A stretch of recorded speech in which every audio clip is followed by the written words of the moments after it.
Caleb Thornton dropped to one knee in the middle of Main Street, took the hand of the heaviest woman in Copper Ridge, and kissed her knuckles like she was a queen. The whole town went silent. Every widow who had painted her lips and tightened her corset for the richest bachelor in Montana stood there with her mouth hanging open. Because the ghost of the Beartooth Mountains didn't choose silk. He didn't choose beauty. He chose the girl who mended his torn boot in silence when the rest of the world stepped over him. And what happened next brought the whole town to its knees. If you want to see how this story ends, subscribe to our channel and stay with us until the very last word. And drop a comment telling us what city you're watching from. We love seeing just how far these stories travel. Caleb Thornton hadn't spoken to a woman in 7 years. Not a hello. Not a thank you. Not even a get out of my way. 7 years of silence on the mountain, talking to his horse and the hawks and the cold silver rock that made him rich and kept him lonely. Folks in Copper Ridge called him the Phantom. They said he killed a man in Abilene. They said he ate raw elk and slept in caves. They said a grizzly clawed his face, and he just kept walking. Most of it was lies. The scar was real. On a Thursday morning in July of 1881, the Phantom came down from the mountain. He rode a black stallion named Gunpowder through the main street of Copper Ridge at 10:30, the dust rising behind him like a curtain. The heat was brutal, the kind of Montana summer heat that cracked the earth and made men mean. Caleb Thornton didn't seem to notice. He sat that saddle like he was carved from the same granite as the Beartooth Peaks. 6'5", 240 pounds, beard wild, eyes the color of a winter river. He tied Gunpowder to the post outside Pritchard's General Store and pushed through the door. The bell jangled. Every head turned. Caleb limped to the counter. His left boot was split open along the sole, the leather torn from heel to toe. Each step made a wet slapping sound against the pine floor. He'd wrapped it with rawhide, but the fix was failing. Emmett Pritchard, the shopkeeper, gripped the counter like it might save him. "Mr. Thornton, what can I—" "Nails," Caleb said. "Whiskey. Tobacco." "Yes, sir. Right away." Standing near the bolts of fabric were 2 women who had been waiting for exactly this moment. Cordelia Ashworth was the first to move. She was the richest widow in Copper Ridge, 41 years old, buried 2 husbands, and had been shopping for a third since Tuesday. She wore a lavender dress with a cinched waist and a hat with a silk flower that cost more than most men's horses. "Mr. Thornton," Cordelia said, stepping into his path. She tilted her chin and smiled the smile that had buried 2 men. "What a rare pleasure. We never see you in town. You must be terribly lonely up on that mountain." Caleb looked at her the way a man looks at a fence post. "Move," he said. Cordelia's smile cracked but held. "I only meant—" "I said move." She moved. Behind her, Josephine Whitmore, the judge's daughter, let out a high, sharp giggle. 22, blonde, and cruel in the way only pretty girls in small towns can be. She leaned toward Cordelia and whispered just loud enough for the room to hear. "He walks like a lame mule. All that gold and he can't buy a decent pair of boots?" 3 men by the Cracker Barrel laughed. Caleb's jaw tightened under his beard. His knuckles went white on the counter edge. He was a man who had faced grizzlies and blizzards and gunfire without flinching. But the laughter of small people in clean clothes could still draw blood. He grabbed his whiskey from Pritchard, threw coins on the counter, and turned to leave. His boot caught the edge of a barrel. He stumbled, didn't fall, but stumbled, and that was enough. More laughter. Caleb's hand drifted toward his hip. Not to the gun, to the door. He was going to leave, walk out and never come back. Let them rot in their pathetic little town with their pathetic little lives. "Sit down." The voice came from the back of the store. It wasn't loud. It wasn't timid. It was the voice of someone who had made a decision and wasn't interested in discussing it. From behind a stack of flour sacks, a woman stepped forward. She was short, barely 5'2", and she was heavy. Not plump, not stout. Heavy. The kind of heavy that made men look away and women whisper. She wore a gray cotton dress, washed so many times it had no color left. Her hair was reddish-brown, pulled back in a braid that had come half undone. Her hands were thick, calloused, stained with leather dye. Agnes McAllister. The town called her Round Aggie. Caleb looked at her. "Your boot's gone," Aggie said. She pointed to a wooden crate near the potbelly stove. "Sit. You keep walking on that, you'll lose toes. I didn't ask what you need. I told you to sit." Something in her voice. Something that didn't beg or flatter or giggle. Caleb sat. Aggie didn't flutter around him. She didn't make small talk. She knelt in front of him, and it wasn't easy. Her knees protested. Her breath came short. But she knelt, and she took his ruined boot off his foot with hands that were careful and sure. Cordelia Ashworth watched from the fabric section, her eyes narrowing. "Oh my," Josephine whispered to her. "The mule and the cow. What a pair." Aggie heard it. Caleb saw the flinch travel through her shoulders. But her hands didn't stop. She pulled a heavy curved needle and a spool of waxed sinew from her apron pocket, the tools of her dead mother's trade, and she went to work. The store fell quiet. For 15 minutes, nobody spoke. The only sounds were the ticking of the mantel clock, the creak of the floorboards, and the steady rhythm of Aggie's needle pulling through leather. She didn't just patch the tear. She reinforced the whole sole with a double welt stitch, the kind of work a master cobbler in St. Louis would charge $5 for. She worked the way her mother had taught her. If the inside ain't as strong as the outside, it'll fall apart the first time it rains. That's true for boots. That's true for people. Caleb watched her. He tried not to. He drank his whiskey and stared at the wall, but his eyes kept coming back to her bent head, to the sure movements of her fingers, to the way she bit her lower lip when she concentrated. She wasn't performing. She wasn't trying to impress him. She was just fixing what was broken because it needed fixing. When she finished, she bit the thread clean with her teeth and set his foot down on the floor. "Try it," she said, using the barrel to push herself up. She was breathing hard. Her face was flushed. Caleb stood. He stamped his foot once, twice.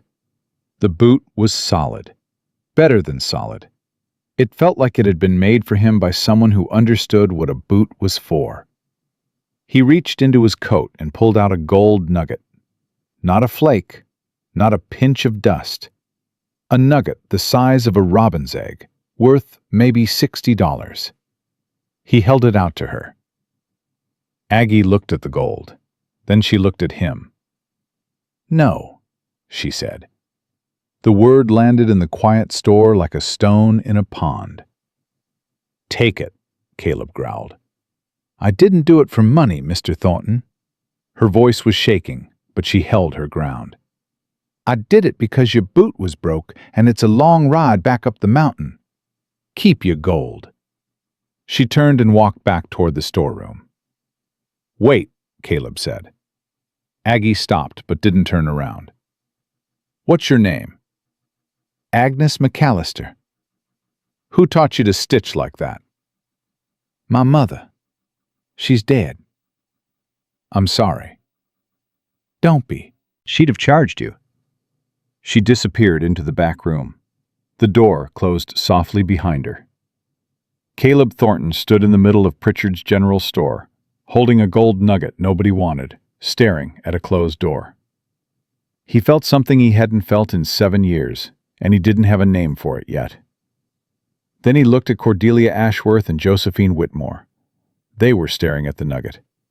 Their eyes were wet with wanting. Caleb put the gold back in his pocket. He picked up his nails. He walked out. The story reached every ear in Copper Ridge before sundown. That was the nature of small towns.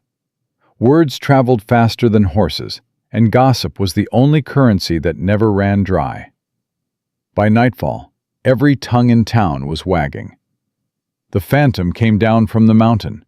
He's got gold, big gold, and Round Aggie touched his foot. At the Red Dog Saloon, Sheriff Walt Brogan propped his boots on his desk and laughed so hard he nearly choked on his chewing tobacco. "The Phantom and Round Aggie," Brogan wheezed. "That's rich.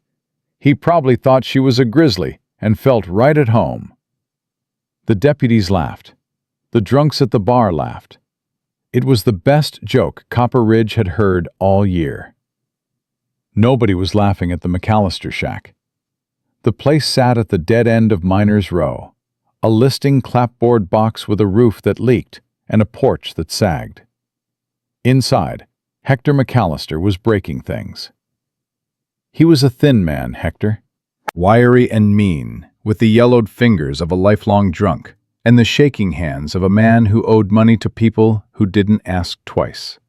"You turned down gold!" Hector screamed, slamming an empty bottle on the table so hard it cracked. "A nugget, Aggie. Emmett Pritchard said it was worth $60. $60, and you told him no." Aggie stood by the stove. She was heating water for beans, same as every night. Beans and bread and silence, and her father's rage. "It wasn't mine to take, Pa. I fixed a boot, that's all." "That's all?" Hector kicked his chair back and crossed the room in 3 steps. He grabbed her arm, his bony fingers digging into the flesh above her elbow. "I owe Lem Sutter $40 for cards. 40. He said if I don't pay by Friday, he's taking my fingers. You understand that? My fingers, Aggie." "Let go of me, Pa." "You stupid, useless—" Hector raised his hand. "Hit me," Aggie said quietly. "Go ahead." "But I still ain't taking gold from a stranger for doing what's decent." Hector's hand hovered. He wanted to hit her. She could see it in his eyes, that old familiar calculation. Is she worth the trouble? She always had been before, but tonight something in her face stopped him. Maybe it was the way she looked straight at him instead of the floor. Maybe he was just too tired. He dropped his hand.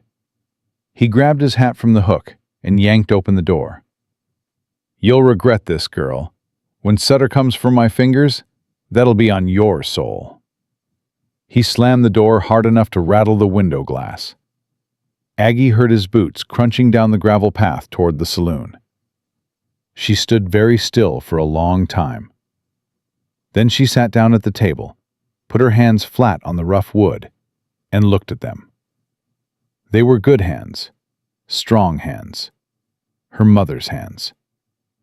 She didn't cry. She'd used up her tears years ago. 3 days passed. Caleb didn't come back to town.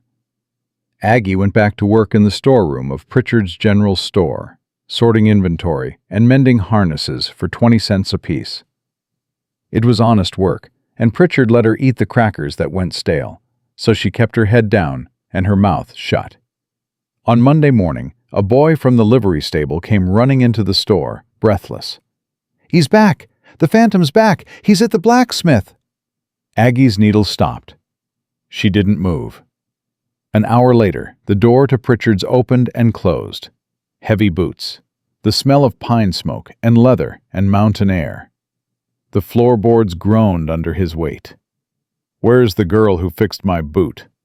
Pritchard coughed. "She's in the back, Mr. Thornton, but she's working, and I'd prefer—" "I wasn't talking to you." Aggie came out from the storeroom. She wiped her hands on her apron and looked up at him. He filled the door frame like a wall.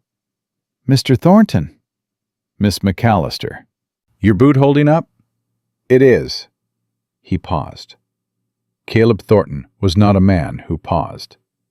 "I brought you something." He held out a leather satchel. Aggie didn't take it. "I told you, I don't want— It ain't gold. Open it." Aggie took the satchel. She untied the cord and looked inside. Her breath caught. Tools. A full set of leatherworking tools. A round knife. A stitching groover. An edge beveler. Awls in 3 sizes. And a bone folder. They were German-made. Expensive. The kind of tools her mother used to talk about, but could never afford. "I ordered them from a catalog last winter," Caleb said. "Had them shipped from Chicago. They were meant for a saddler I hired, but he ran off to California chasing some fool's dream. They've been sitting in a box for 6 months." Aggie ran her finger over the round knife. Her hand was trembling. "I can't take these. You're the only person within 200 miles who'd know what to do with them. It ain't charity, Miss McAllister. It's practicality. I need someone who can mend leather worth a damn, and you're the best I've seen." Aggie looked up at him. His gray-blue eyes were steady. There was no pity in them, no mockery, just a man stating a fact. "Why?" she asked. "Why what?" "Why are you being kind to me?" Caleb frowned. He looked genuinely confused by the question. "Because you were kind to me first," he said. "And nobody's been kind to me in a long time." The silence that followed was thick and warm, like bread rising. Cordelia Ashworth chose that exact moment to sweep into the store. She was wearing a new dress, cream-colored, with blue ribbon trim, and she had brought a pie. Apple. She held it out like a weapon. "Mr. Thornton," Cordelia said, ignoring Aggie entirely. "I heard you were in town, and I thought you might enjoy a home-cooked meal. A man living alone on a mountain must get so tired of his own cooking." Caleb looked at the pie. He looked at Cordelia. He looked at Aggie. "I appreciate the thought, Mrs. Ashworth," Cordelia beamed, "but I already have plans." Caleb turned back to Aggie. "Miss McAllister, would you do me the honor of having supper with me at the hotel dining room tonight? I'd like to discuss a business arrangement." The pie in Cordelia's hands might as well have turned to ash. Her smile collapsed inward like a mine shaft. Josephine Whitmore, who had been lingering by the door, hoping to catch Caleb's eye, let out a strangled little gasp. Aggie felt the blood rush to her face. She felt every eye in the store land on her like a physical weight. I'm not dressed for—" "You're dressed fine," Caleb said. 7 o'clock? Aggie swallowed. She looked at the tools in her hands. She looked at the mountain man who had come down from the clouds twice in 1 week, for the first time in 7 years. 7 o'clock, she said. Caleb nodded. He tipped his hat to Cordelia on his way out. "Ma'am?" He didn't look back. The door closed behind him. The silence in the store was so thick you could have stitched it. Cordelia Ashworth set the pie down on the counter with shaking hands. She looked at Aggie, and for the first time, Aggie saw something in the widow's eyes that wasn't contempt or amusement. It was fear. "Well," Cordelia said, her voice like ice on glass. "Isn't that something?" She picked up her pie and walked out. The bell jangled. The door slammed. Emmett Pritchard leaned across the counter and stared at Aggie like she'd grown a second head. "What in God's name just happened?" he whispered. Aggie clutched the leather satchel to her chest and felt her heart hammering against the tools inside. "I don't know," she said, "but I reckon I need to wash my hair." That evening, the dining room of the Copper Ridge Hotel became the most watched room in Montana Territory. Caleb Thornton sat at a corner table in a clean shirt. It was the only clean shirt he owned, and it strained across his shoulders like it was begging for mercy. His beard was trimmed, not neat, but trimmed. His hair was tied back with a leather cord. He'd washed his hands twice, and they still looked like they could crush a man's skull. Aggie arrived at 7:10 because she'd changed her dress 3 times and hated herself for caring. She wore her mother's Sunday dress, blue calico with white buttons, let out twice at the seams and still tight. Her hair was down, falling in reddish-brown waves past her shoulders. She'd found a ribbon. Every head in the dining room turned. Caleb stood up when she walked in. He pulled out her chair. The whispers started immediately. From the corner booth, 3 ranch wives leaned together like a conspiracy. At the bar, 2 cowboys elbowed each other and grinned. The hotel clerk pretended to study his ledger while his ears stretched toward the corner table. "Thank you for coming," Caleb said. "Thank you for asking." Aggie sat with her hands in her lap, her back straight. She looked at the white tablecloth, the candle, the silverware. "I ain't never eaten in a hotel before." "Me neither," Caleb said. "We'll figure it out together." Something in his voice made her look up. He wasn't smiling, exactly, but the hard lines around his eyes had softened, just barely, like rock worn down by water. They ordered. Steak for him, trout for her. They talked. Not about the weather, not about the town. Caleb asked about her leatherwork. He asked how she'd learned the double welt stitch. He asked about her mother. "She used to say," Aggie told him, turning a fork in her fingers, "that you can tell everything about a person by how they treat things that are broken. Some people throw broken things away. Some people try to fix them. And some people," she paused, "some people look at something broken and see what it could become." Caleb set down his knife. He looked at her across the candlelight. Really looked at her. Not past her, not through her. At her. "Your mama was a smart woman," he said. "She was the best person I ever knew." "What about your pa?" Aggie's face changed. The warmth left it like heat leaving a stone. "My pa's a drunk who blames me for my mother dying in childbirth. He owes money to every card sharp between here and Billings. He hits me when he's sober enough to aim." She said it flat. No self-pity, just facts. Caleb's hand tightened on his glass. The whiskey trembled. "He hits you. That ain't your concern, Mr. Thornton." "Caleb. Mr. Thornton." "Caleb. And it is my concern." "Why?" He didn't answer right away. He drank his whiskey. He set the glass down. He looked at the candle flame like it held a map he was trying to read. "Because 7 years ago," he said quietly, "I was an Army scout. I led soldiers to places they had no right to be. I watched good people get hurt because men with power decided they were worth less than dirt." He met her eyes. "I swore I'd never watch that happen again and do nothing." Aggie studied his face. The scar, the hard lines, the gray-blue eyes that had seen too much. "You came down from the mountain for nails and whiskey," she said slowly. "But that ain't really why you came down, is it?" Caleb leaned forward, his elbows on the table, his voice low enough that only she could hear. "I came down because I've been alone long enough to know the difference between solitude and hiding. I've been hiding, Miss McAllister, and I'm tired of it." The candle flickered between them. Aggie felt something crack open inside her chest. Not breaking. Opening. Like a door that had been locked so long she'd forgotten it was there. "Aggie," she said. "What?"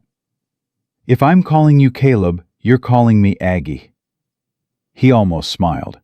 Not quite, but close. "Aggie," he said, and the way he said it made it sound like a word that had been waiting a long time to be spoken. Outside the hotel, standing in the shadow of the porch awning, Cordelia Ashworth watched them through the window. The candlelight made them glow. The mountain man and the town outcast, leaning toward each other like two trees that had been growing toward the same sun their whole lives. Cordelia's hands were fists inside her silk gloves. "This," she whispered to the darkness, "will not stand." She turned on her heel and walked toward the judge's house. She had work to do. Cordelia Ashworth didn't knock on Judge Harlan Whitmore's door. She walked in like she owned the place. And in a way, she did. She'd been lending the judge money for 2 years, ever since his silver investments in Nevada went belly up and left him drowning in debt he couldn't let the town see. Whitmore was sitting behind his desk with a glass of brandy and a ledger full of numbers that didn't add up. He looked up when Cordelia swept in, and the expression on his face was the expression of a man who owed his landlord rent. "We have a problem," Cordelia said, pulling off her gloves one finger at a time. "It's 11 o'clock at night, Cordelia." "Caleb Thornton took Agnes McAllister to dinner at the hotel. He pulled out her chair. He looked at her like she was made of moonlight." Whitmore set down his brandy. "So?" "So?" Cordelia's voice could have frozen the creek. "That man has more silver in his mountain than the U.S. Mint. I have spent 3 years positioning myself. 3 years of pies and smiles and Sunday church and every performance a widow can give." And he walks past me like I'm wallpaper and sits down with the fat girl from Miners Row. "What do you want me to do about it?" "I want you to think, Harlan. If Thornton marries that girl, his money stays on the mountain. Your debts don't get paid.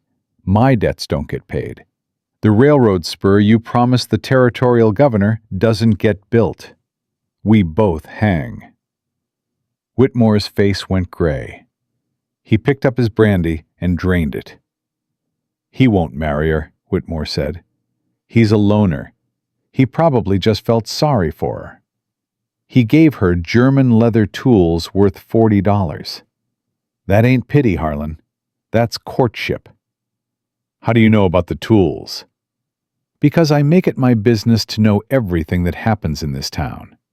And right now, I'm telling you, if we don't act fast, that mountain man is going to do something foolish and permanent, and we'll be left with nothing."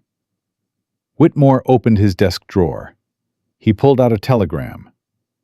"My nephew is coming to town next week, Wade Kirby. He's been working the gambling halls in Deadwood. I know who Wade is, a card cheat with a pretty face. He's more than that. He's useful." Whitmore slid the telegram across the desk. "If Thornton gets attached to the McAllister girl, we'll need to shake that attachment loose. Wade can be very convincing with women." Cordelia picked up the telegram. She read it twice. A smile spread across her face, slow and cold. "Get him here faster," she said. The next morning, Aggie woke up on the floor of the McAllister shack with a boot print on her rib cage. Hector had come home at 3 a.m, drunk past reason. He'd kicked open her door, screaming about the dinner at the hotel. Half the town had told him about it. The other half had laughed at him about it. His daughter eating steak with the richest man in Montana while he scraped for whiskey money. It burned him worse than the liquor. He'd kicked her twice before she curled into a ball, and he lost interest and passed out on the kitchen floor. Aggie lay still until she heard his snoring. Then she got up, slow and careful, pressing her hand against her ribs.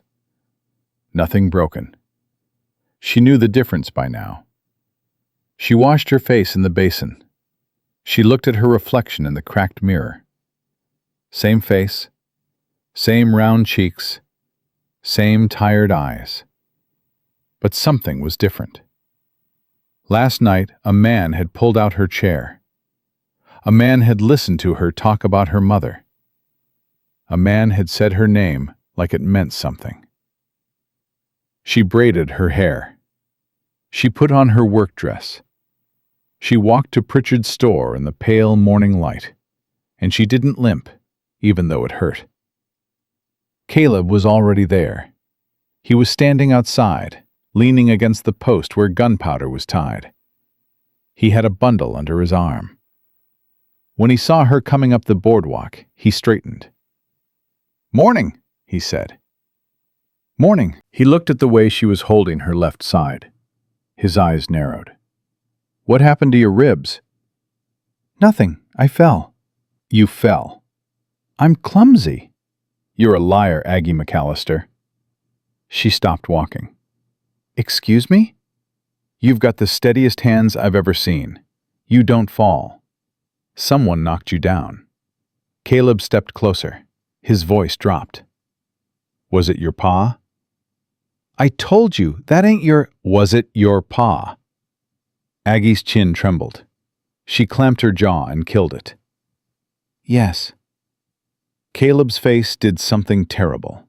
It went completely still, the kind of still that comes before a rock slide. He turned toward Miners Row. "Where are you going?" Aggie grabbed his arm. It was like grabbing an oak branch. "Caleb, don't." "I'm going to have a conversation with your father." "You're going to kill him." "I said conversation." "Caleb Thornton, you look at me." She stepped in front of him, 5'2", blocking 6'5", her hand flat on his chest. "You go down there and beat my father, and Sheriff Brogan locks you up. The judge throws the book at you. Cordelia Ashworth smiles all the way to your silver mine. Is that what you want?" Caleb looked down at her hand on his chest. He could feel her trembling through his shirt. "No," he said. "Then don't give them the excuse." He stood there, breathing hard, the rage rolling off him like heat from a forge. Aggie didn't move. She kept her hand on his chest until his breathing slowed. "Your pa owes money," Caleb said. $40 to Lem Sutter, more to others." "How much total?" "I don't know. Maybe 100. "I'll pay it." "No." "Aggie." "No. You pay his debts. He just makes new ones. You can't fix a man who don't want fixing." She pulled her hand back. "I can take care of myself, Caleb. I've been doing it since I was 12. "I know you can. That ain't the point." "Then what is the point?" Caleb opened his mouth, closed it, opened it again. He looked like a man trying to say something he'd never said before and couldn't find the shape of the words. "The point," he said slowly, "is that I don't want you to have to." Aggie stared at him. The morning light was hitting his face, and she could see every line, every scar, every year of loneliness carved into his skin. And underneath all of it, something raw, something that scared him worse than any grizzly. "Come to the mountain," Caleb said. "Today. I want to show you something." "I have work." "Pritchard can survive one day without you sorting his nails." "People will talk." "People already talk. Come anyway." Aggie looked at the store. She looked at the road that led to Miners Row, to her father's shack, to the same gray life she'd been living for 26 years. She looked at the mountain. "Let me get my hat," she said. The ride up took 3 hours. Caleb put her on gunpowder and walked beside the horse, leading him by the bridle up the narrow switchback trail. He didn't complain about walking. He didn't make her feel heavy or burdensome. He walked like a man who had somewhere to be and was glad for the company. They talked the whole way up. Caleb told her about the mine. He'd found the silver vein 4 years ago, a thick seam running through the granite like a river. He'd hired a crew of 8 men to work it, trustworthy men he paid well and housed in cabins near the mine entrance. "How much is it worth?" Aggie asked. "More than I can spend in 3 lifetimes." "Then why do you live like a hermit?" "Because money doesn't fix what's broken inside a man. It just makes the silence louder." Aggie thought about that for a long time. When they reached the cabin, she understood. It was beautiful. Not grand, not fancy, but solid and warm and full of books. Shelves lined every wall. Shakespeare, Plato, geological surveys, Dickens, a worn copy of Walden with notes in the margins. "You've read all these?" Aggie whispered, running her finger along the spines. "Twice, most of them. Some 3 times. Caleb stood in the doorway, watching her. "My mother was a school teacher in Virginia before the war. She believed a man who didn't read was only half alive. My mother believed the same about a woman who couldn't work with her hands. Smart women, our mothers. They'd have liked each other." Caleb nodded. Something passed between them, an understanding that didn't need words. They were both children of strong women who had died too soon, raised by the wreckage of weak men. He made coffee. She sat at his table. And then he told her the thing he'd brought her up the mountain to hear. "I'm in trouble, Aggie." She set down her cup. "What kind?" "The legal kind. Judge Whitmore has been skimming from the mining contracts. He takes a cut from every claim filed in the territory, and he's been double filing on my claim, selling shares to investors back east that don't exist. I've got proof, letters, ledgers, a telegram from the territorial governor's office. Why haven't you gone to the law? Whitmore is the law, and Sheriff Brogan is his man. I sent a wire to the U.S. Marshal's office in Helena 6 months ago. They're investigating, but these things move slow. Meanwhile, the judge is getting desperate. He knows I know. That's why Cordelia Ashworth has been circling me like a vulture. She's in on it. She's been laundering his money through her late husband's cattle company." Aggie's mind was racing. "So when Cordelia was bringing you pies and batting her eyelashes, she was trying to get close enough to find out what I know. If she married me, she'd have legal access to my records, my mine, everything. And instead you had dinner with me. And instead I had dinner with you." Aggie felt cold despite the July heat. "Caleb, if these people are stealing and laundering money, they're dangerous. Why are you telling me this?" Caleb reached into a wooden box on the shelf. He pulled out a leather folder thick with papers. "Because I need someone I trust to hold these documents. Someone they'd never suspect. Someone smart enough to read them and brave enough to keep them safe. You've known me less than a week. I've known you long enough." "How? How can you know that?" "Because you knelt on a hard floor to fix a stranger's boot and wouldn't take gold for it. Because your father beats you and you still get up every morning and go to work. Because you look people in the eye when they insult you. That tells me everything." Aggie looked at the leather folder. She looked at Caleb. She thought about her father's shack and the boot prints and the watery beans and the 26 years of being invisible. "If I do this," she said, "and they find out, they'll destroy me." "They won't find out." "But if they do?" "Then I'll burn this whole territory to the ground before I let them touch you." He said it quiet. He said it the way a man says something he's already decided. The way gravity decides which way a rock falls. Aggie picked up the folder. She opened it. She read the first page, her eyes moving fast. She was a better reader than most men in town, though none of them knew it. "Caleb," she said after a minute, "this is worse than you think. These contracts show the judge sold mineral rights on your land to a company in Chicago. If they file with the territorial office before you do, They'll own my mine." "They'll own your mine." Caleb sat down hard. "How long do we have?" "Based on these dates, maybe 3 weeks, maybe less." "Then we don't have time to wait for the marshals." "No, we don't." They looked at each other across the table, the coffee going cold between them.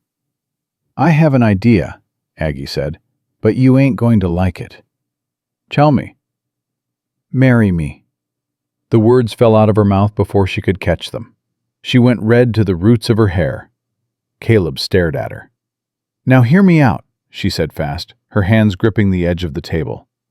"Under territorial law, a wife has equal claim to her husband's property.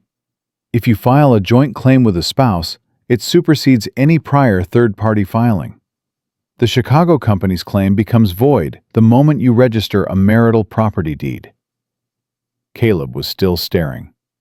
"I read the law books in Pritchard's back room," Aggie said, her voice shaking. "I've read them all. I know this works. It's the only thing that works in 3 weeks." "You want to marry me to save my mine." "I want to marry you to save your mine. And maybe—" She stopped. She looked at the table. "And maybe because you're the first person who ever asked my name." The cabin was quiet. A jay called outside. The coffee sat cold. Caleb reached across the table. He took her hand. His hand swallowed hers completely, rough and scarred and warm. "I was going to ask you," he said. "That's the other reason I brought you up here." Aggie looked up. Her eyes were full. "You were?" "I had a speech planned. It was terrible. Something about boots and slippers." He squeezed her hand. "But your way is better. You're smarter than me, Aggie. You've always been smarter than me." "That ain't hard." He almost smiled. Almost. "Will you? Knowing what it means? Knowing they'll come after us?" "I've been getting knocked down my whole life, Caleb Thornton. At least this time, I'd be getting knocked down next to somebody worth standing back up for." He stood up. He still had her hand. He pulled her to her feet and looked down at her. She looked up at him. 5'2" and 6'5", and the whole world between them and against them. "Tomorrow," Caleb said. "We ride down and do it tomorrow." "Tomorrow's fine." "You'll need a ring." "I don't need a ring." Caleb reached inside his shirt and pulled a leather cord from around his neck. On it hung a ring of hammered Spanish gold, set with a rough-cut ruby the size of a thumbnail. It caught the light and burned like a small red star. "My grandmother's," Caleb said. "She carried it from Santa Fe to Virginia in her boot heel during the war. She told my mother that any ring worth wearing should survive a hard road." He slid it onto Aggie's finger. It fit like it had been waiting for her. Aggie held up her hand. The ruby glowed against her work-roughened skin. "It's the most beautiful thing I've ever seen," she said. "Second most," Caleb said. And this time, he did smile. They came down the mountain the next morning. Caleb rode Gunpowder with Aggie sitting in front of him, his arms around her. His buffalo hide coat draped over her shoulders even in the July heat, because he was a man who protected what was his and didn't care if it made sense. Main Street stopped breathing when they appeared. The blacksmith's hammer went silent. The barber came out with a razor still in his hand. 2 women on the boardwalk grabbed each other's arms. A dog stopped barking. Caleb dismounted in front of the courthouse. He lifted Aggie down, his hands gentle on her waist. She was shaking. He leaned close to her ear. "Head up. You're with me now." They walked into Judge Whitmore's office. The judge was eating breakfast at his desk, egg on his mustache. He nearly choked. "Thornton, what are you doing here?" "I'm getting married," Caleb said. Whitmore looked at Aggie, looked at the ruby on her finger. His face went through 6 colors in 3 seconds. "Married? To her?" "To Mrs. Caleb Thornton, as of about 10 minutes from now. Do your job, Harlan." Whitmore's hands shook as he pulled out the marriage register. His mind was racing. Cordelia would need to know. The Chicago filing would need to be accelerated. Everything they'd planned was crumbling. But he couldn't refuse, not with Caleb Thornton's gray-blue eyes boring into him like drill bits. "Do you, Caleb James Thornton, take this woman?" "I do." "I haven't finished the—" "I do. Move it along." "Do you, Agnes Marie McAllister?" "I do," Aggie said. Her voice was clear, steady. The voice of a woman who had decided. "Then by the power vested in me by the territory of Montana, I pronounce you man and wife." Caleb looked at Aggie. Aggie looked at Caleb. He leaned down and kissed her, right there in front of the judge who was trying to rob him and the law books that were going to save him. It was a short kiss, a promise, not a performance. But it was real. They walked out of the courthouse into the hard white sunlight. 30 people stood in the street, staring. Cordelia Ashworth was at the front, her face a porcelain mask hiding murder. Caleb raised Aggie's hand. The ruby blazed. "My wife," he said, and his voice hit every wall on Main Street. "Mrs. Caleb Thornton. Any man or woman who disrespects her answers to me." Nobody said a word. Nobody moved. Nobody breathed. Aggie stood in the silence, her hand in his, the ruby burning on her finger. And she felt something she had never felt before in 26 years of living. She felt seen. 3 blocks away, in the shadow of the livery stable, a man stepped off the afternoon stage from Deadwood. He was lean, dark-haired, handsome in a way that made women look twice and smart men check their wallets. He wore a black coat and a silver watch chain and a smile that never reached his eyes. Wade Kirby tipped his hat to a passing woman, lit a cigarette, and looked up the street toward the courthouse where the crowd was still gathered. "Well now," he said to no one, "looks like I'm right on time." Wade Kirby spent his first 3 days in Copper Ridge the way a rattlesnake spends the hour before it strikes. Still, watching, learning where the warm bodies moved. He played cards at the Red Dog Saloon. He bought drinks for the miners. He tipped his hat to every woman he passed and remembered every name after hearing it once. By Wednesday, half the town thought he was charming. By Thursday, the other half agreed.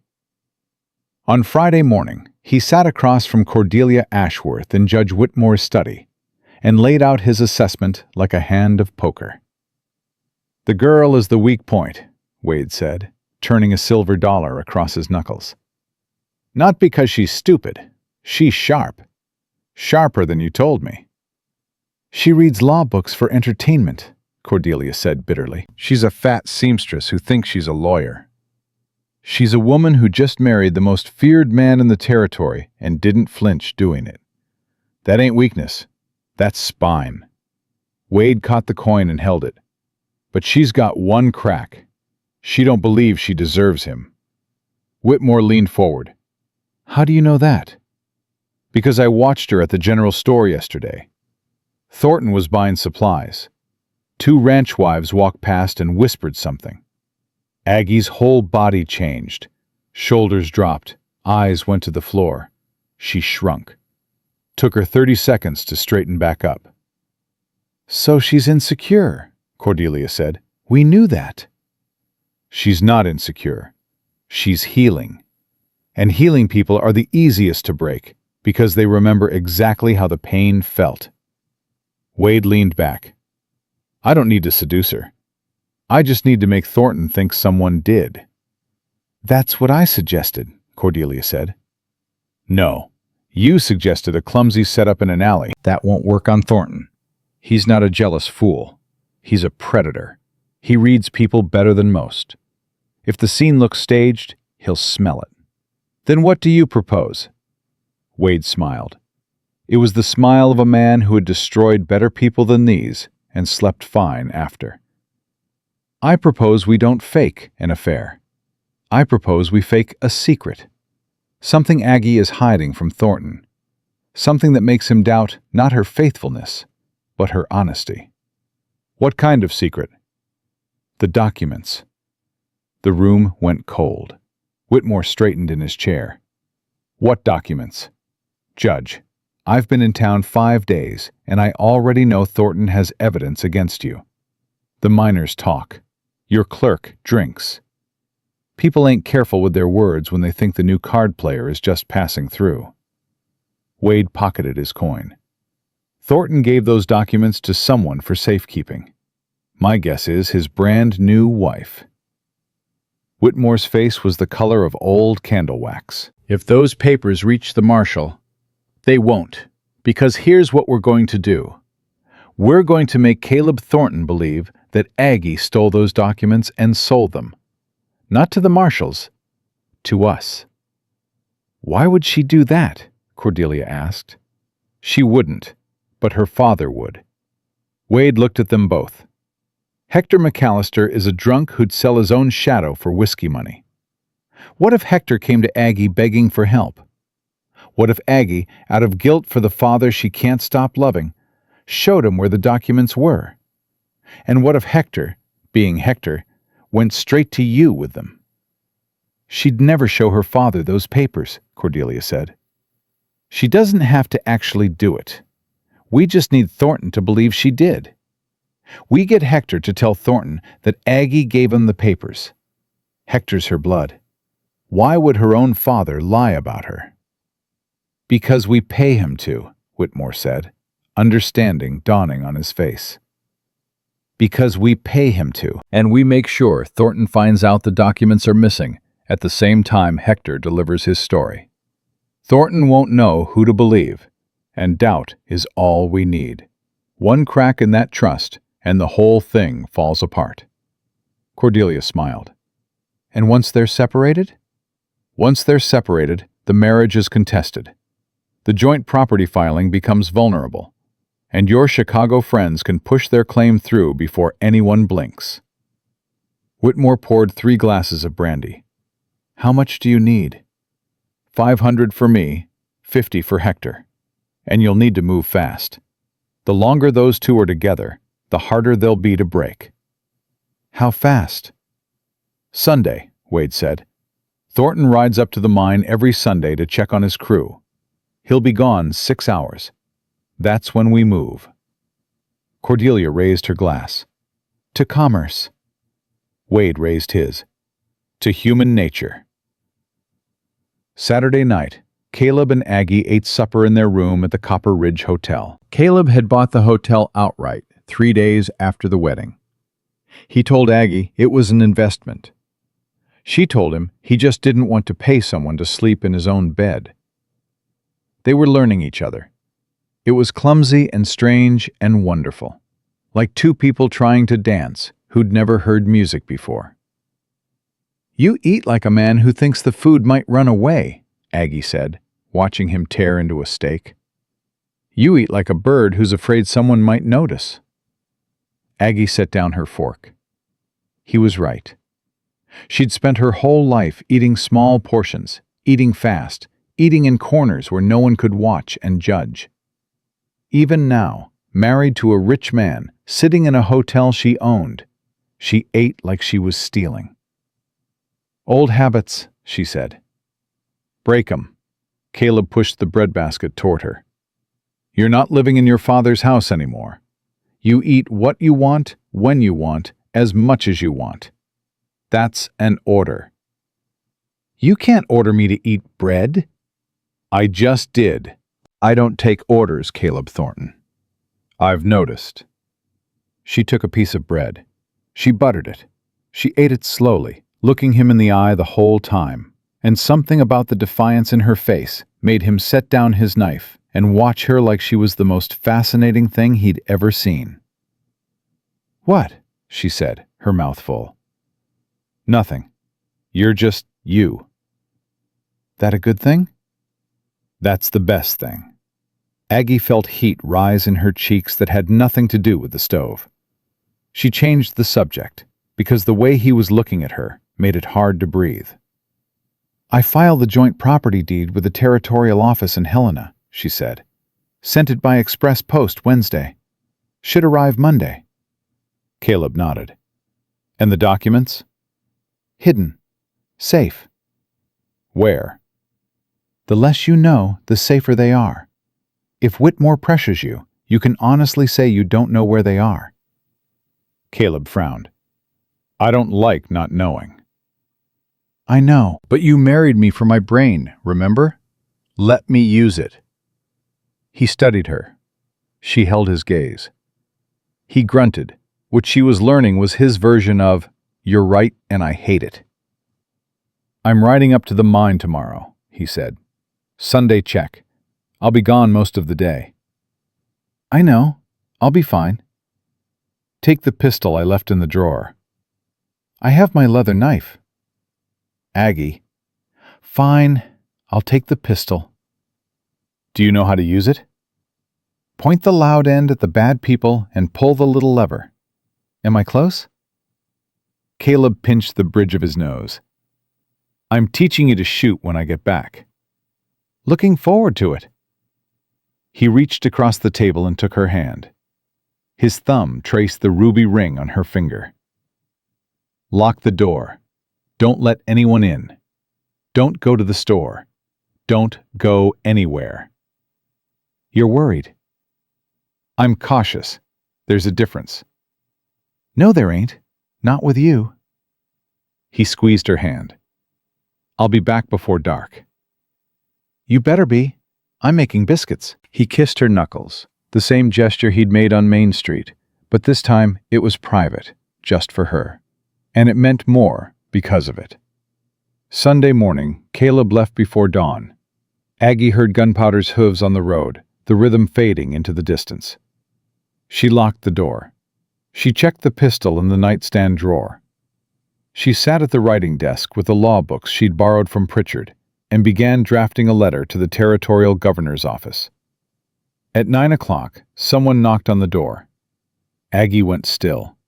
She didn't answer. The knock came again, harder. Then a voice she knew too well. "Aggie, Aggie, please, it's me. Open the door." Her father. Aggie closed her eyes. She pressed her hands flat on the desk.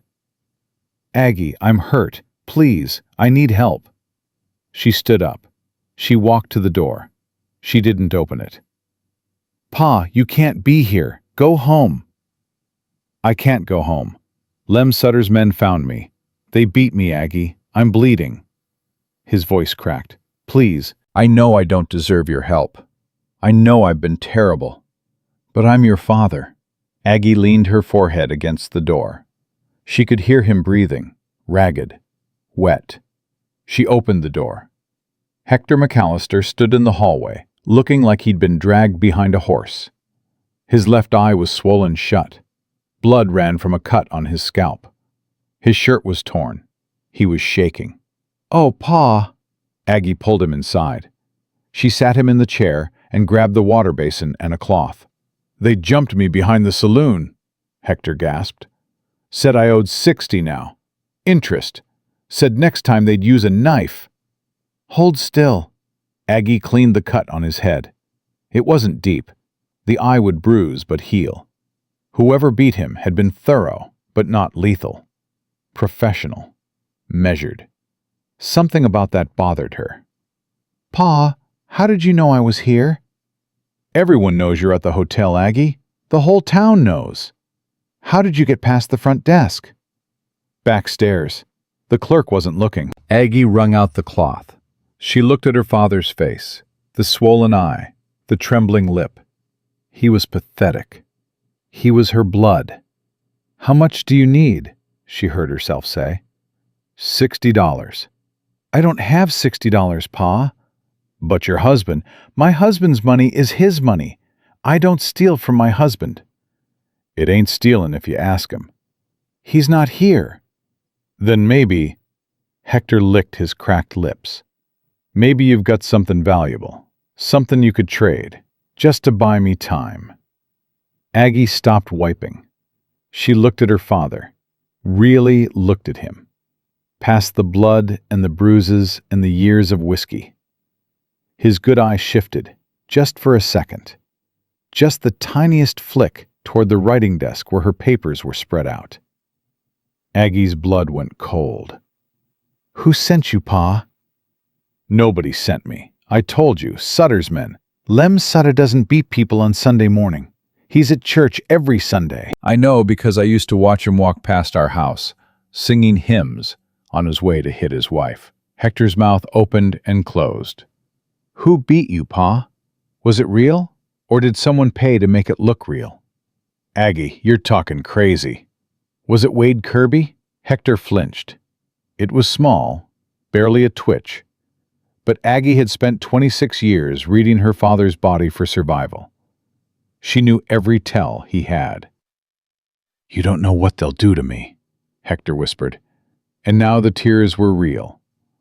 "The judge, Cordelia, they said if I didn't get you to show me where the papers were, they'd—" "The papers." Aggie stood up. Her hands were shaking, but her voice was iron. "That's what this is about. They sent you here to find Caleb's documents." "I didn't want to.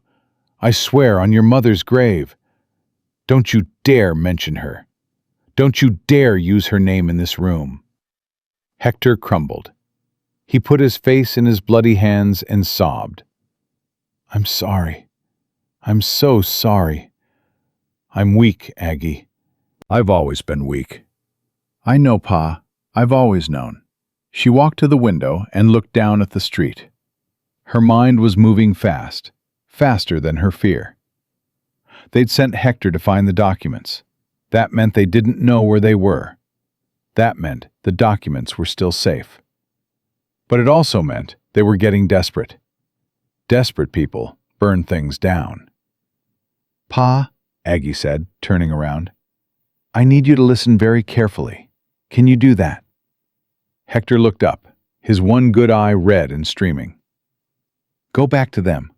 Tell them I showed you the documents. Tell them they're hidden under the floorboards in our hotel room, beneath the writing desk." "But there's nothing under those floorboards, Pa. I'm going to put something there. A leather folder that looks just like the real one. But the papers inside will be different." "Different how?" "Different enough. Will you do this?" "If they find out I lied—" "They won't find out. Not until it's too late." Aggie knelt in front of her father. She took his bloody hands. "Pa, I have never asked you for anything, not in 26 years. I fed you, I cleaned you, I took your beatings. I paid your debts with pennies I earned on my knees, mending other people's things. I am asking you now, one thing, one time. Be my father." Hector looked at his daughter, the girl he'd blamed for his wife's death. The girl he'd called useless, cow, burden. The girl who was kneeling in front of him with a ring worth more than his life on her finger and fire in her eyes. "Okay," he whispered. "Okay, Aggie." She sent him out the back stairs. Then she moved. She took the real documents from their hiding place, not under the floorboards, but sewn into the lining of her leather work satchel. The one place no one in Copper Ridge would think to look, because no one in Copper Ridge thought Agnes McAllister had anything worth hiding. She wrapped the real documents in oilskin and placed them inside a tin box. She wrote a name on the outside. She sealed it with wax. Then she went to the writing desk and pulled out blank paper. For the next 2 hours, she forged. Not the documents themselves, but something better. She created a set of papers that looked like Caleb's evidence, but contained false dates, wrong names, and fabricated contracts that would lead Whitmore straight into a trap. If the judge used these papers to cover his tracks, he'd be filing false documents with the territorial office, adding forgery to his list of crimes. Aggie placed the forged papers in a leather folder identical to the real one. She pried up a loose floorboard under the desk and slid the folder in. She replaced the board. Then she sat down, picked up her leather tools, and waited. She didn't have to wait long. At 4 o'clock, the lock on the hotel room door clicked. It was a good lock, but it wasn't good enough for a man who'd spent 10 years opening other people's things. Wade Kirby stepped inside. He expected the room to be empty. Hector had told them Aggie went to the general store at 3 every afternoon. Aggie was sitting in the armchair facing the door. The pistol from the nightstand was in her lap. Wade stopped dead. Close the door, Aggie said. You're letting the hall dust in. Wade's charm didn't crack. He smiled, slow and easy, and closed the door behind him. Mrs. Thornton, I was looking for the clerk. Wrong room. You picked my lock. Door was open. The door has a deadbolt I set myself. Try again. Wade's smile thinned. He looked at the gun in her lap. You know how to use that? My husband's teaching me. I'm a fast learner. I don't doubt it. Wade leaned against the doorframe, hands visible, casual. Your father told us the papers are under the floorboards. I know he did. I told him to say that. Wade's smile disappeared entirely. Excuse me? You heard me. I told my father exactly what to tell you, because I knew you'd come looking. And I wanted to be here when you did. Why? Because I want you to deliver a message to Judge Whitmore and Cordelia Ashworth. Aggie stood up. She wasn't pointing the gun, but she was holding it, and her hand was steady. Tell them the papers are gone.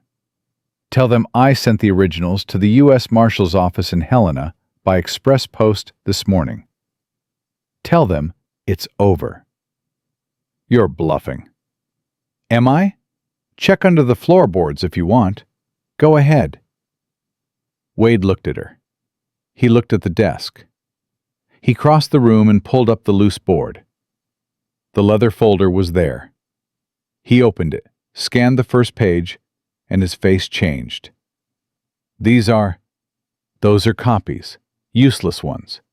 The originals are already on a stagecoach to Helena. Aggie walked to the door and opened it wide. Get out of my room, Mr. Kirby, and tell your employers that the next person who breaks into my home won't find me sitting in a chair. They'll find my husband, and he won't be holding a pistol. He'll be holding a rope.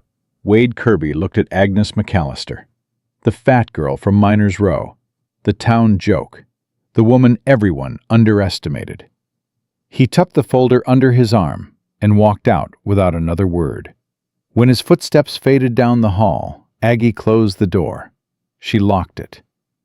She slid down the wall and sat on the floor with the pistol in her lap and her heart hammering so loud she was sure the whole hotel could hear it. She'd just bluffed a professional gambler. The originals weren't on a stagecoach. They were still in her satchel. But Wade didn't know that, and now he'd carry her lie straight to Whitmore and Cordelia like a lit fuse on a stick of dynamite. They'd panic. Panicked people make mistakes, and mistakes leave evidence. Aggie pressed her hand against her chest and felt the pounding slow. She thought about Caleb up on the mountain. She thought about the marshals in Helena. She thought about her mother's voice saying, "If the inside ain't as strong as the outside, it'll fall apart." "I ain't falling apart, Mama," she whispered. "Not today."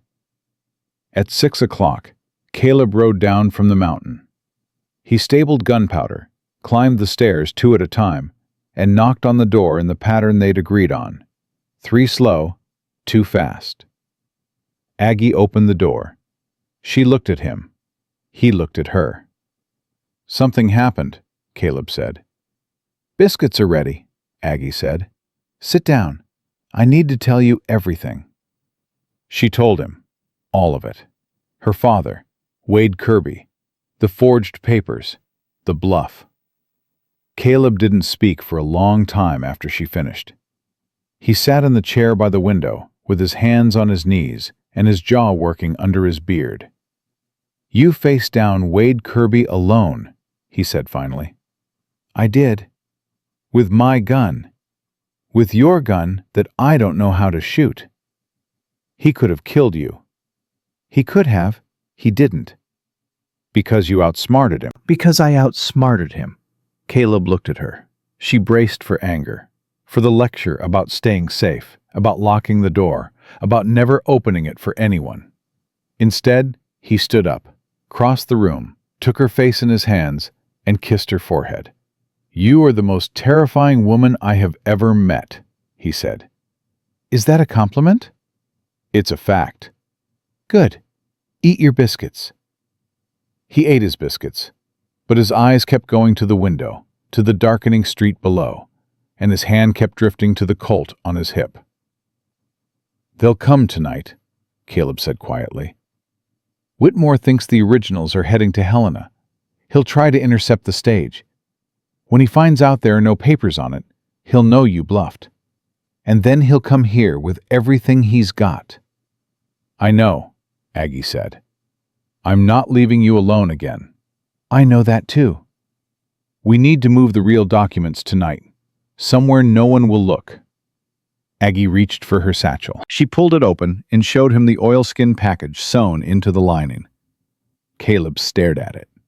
"They've been in your bag this whole time?" "The safest hiding place is the one nobody thinks to search. Nobody in this town thinks Agnes McAllister has anything worth hiding. They're wrong. They've always been wrong." Caleb took the oilskin package. He held it in both hands like it weighed 100 pounds. "I know where to put these. Somewhere not even God could find them." "Where?" "My mine. Behind the silver vein. There's a sealed chamber only I know about. I cut it myself 3 years ago."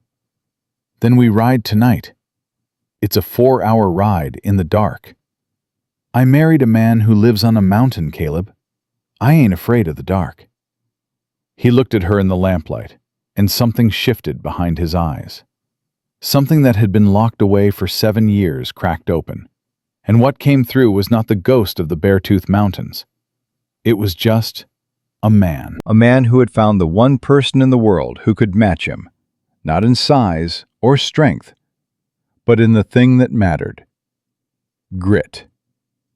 "Pack light," he said. "We ride in 20 minutes." They slipped out the back of the hotel at midnight. Caleb led Gunpowder through the back alleys, avoiding the main street. Aggie walked beside him, her satchel over her shoulder, the pistol in her belt. They were 2 blocks from the livery when a lantern flared in the darkness ahead. Sheriff Brogan stepped into the alley with 4 deputies. Each one held a rifle. "Going somewhere, Thornton?"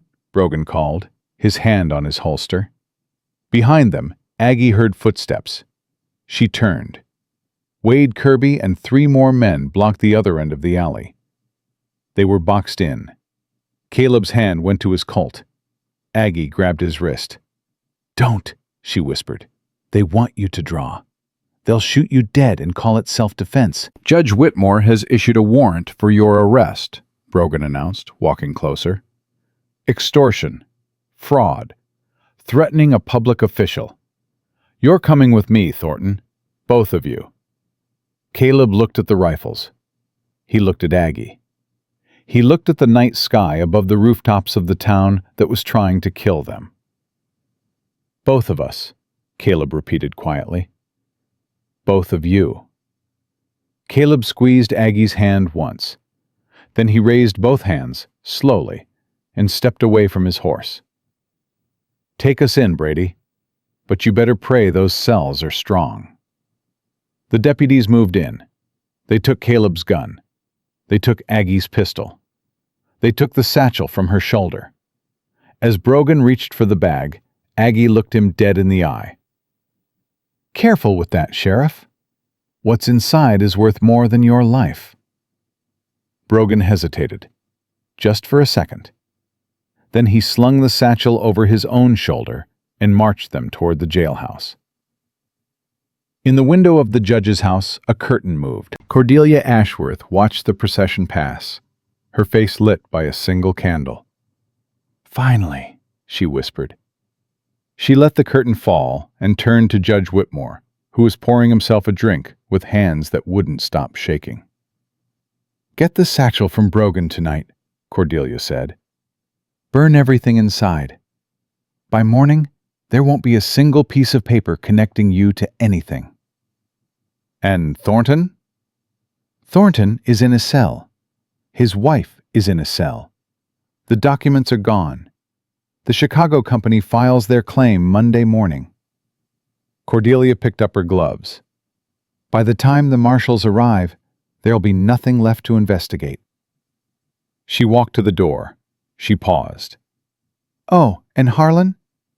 Make sure Hector McAllister disappears. We don't need a guilty drunk with a loose tongue ruining everything.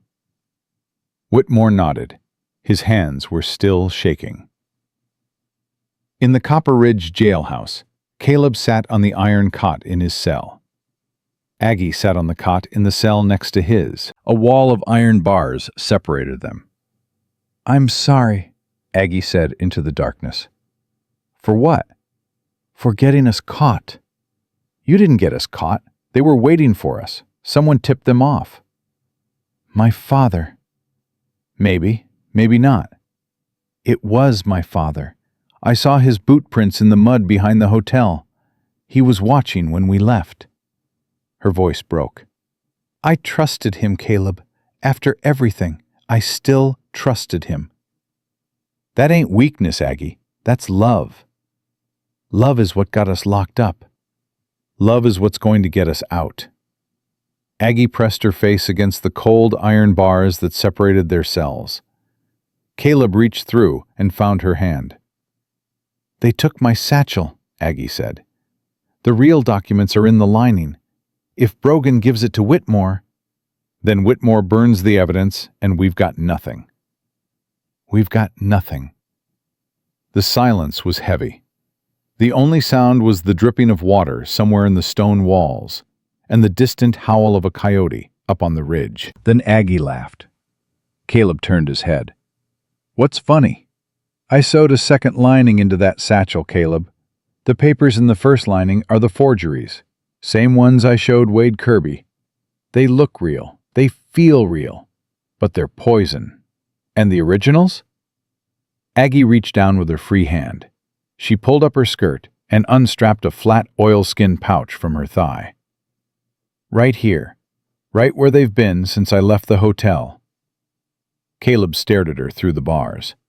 Then he dropped his head and laughed. A real laugh, deep and rolling. The first real laugh that Jailhouse had probably ever heard.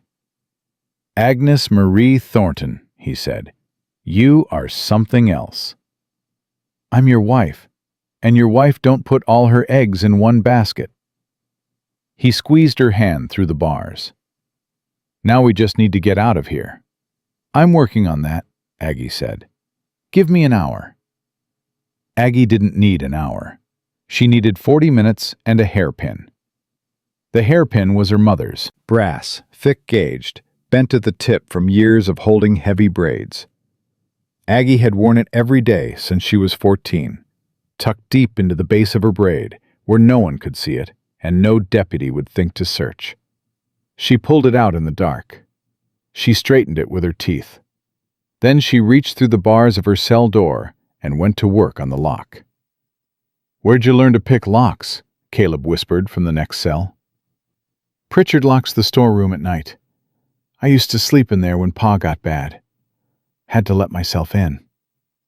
"You slept in a storeroom?" "It was warm, and it had crackers. Don't judge me." The lock clicked. Aggie pushed her cell door open, cringing at the groan of the hinges. She listened. The deputy on night watch was in the front office. She could hear him snoring through the wall. She moved to Caleb's cell. This lock was heavier, rustier. She worked it for 3 minutes, her fingers slippery with sweat. "If we get out of this alive," Caleb said, watching her hands, "I'm buying you a proper lockpick set. If we get out of this alive, I'm buying myself a bath." The lock gave. Caleb caught the door before it swung and eased it open without a sound. He stepped out and stood still, listening. The snoring continued. "The deputy has my Colt in the front desk drawer," Caleb said. "Leave it." "I need my gun, Aggie." "You need to not kill anyone tonight, Caleb. We walk out clean, or we don't walk out at all. The moment you fire a shot, we're fugitives.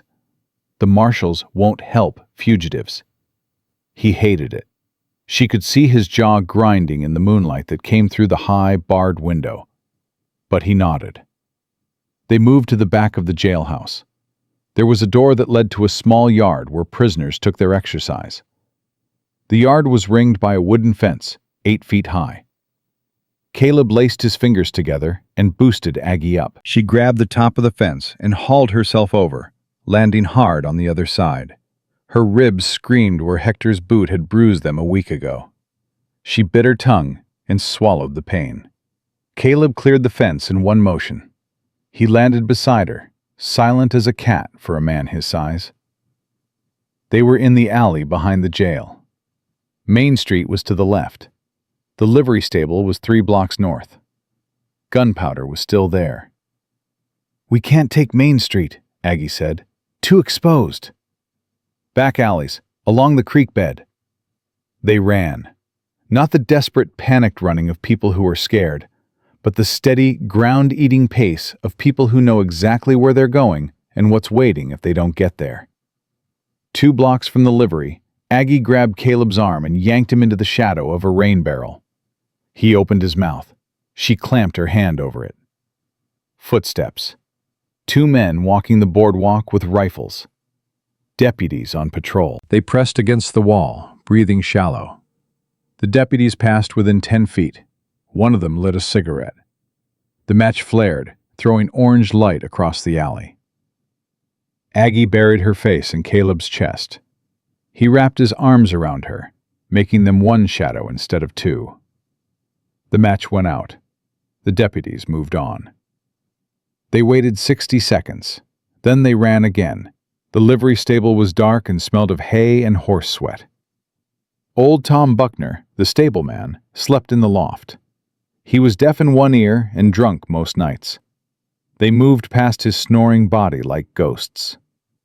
Gunpowder nickered when he saw Caleb. Caleb put his hand on the stallion's nose and whispered something Aggie couldn't hear. The horse went quiet. Caleb saddled him fast. Aggie checked the saddlebags. Her leather tools were still there. She'd left them that morning, and nobody had touched them because nobody cared about a fat girl's sewing kit. She pressed the oilskin pouch of documents deep into the bottom of the saddlebag, underneath the tools. Then she climbed up behind Caleb. "Where?" Caleb asked. "The telegraph office at the rail depot.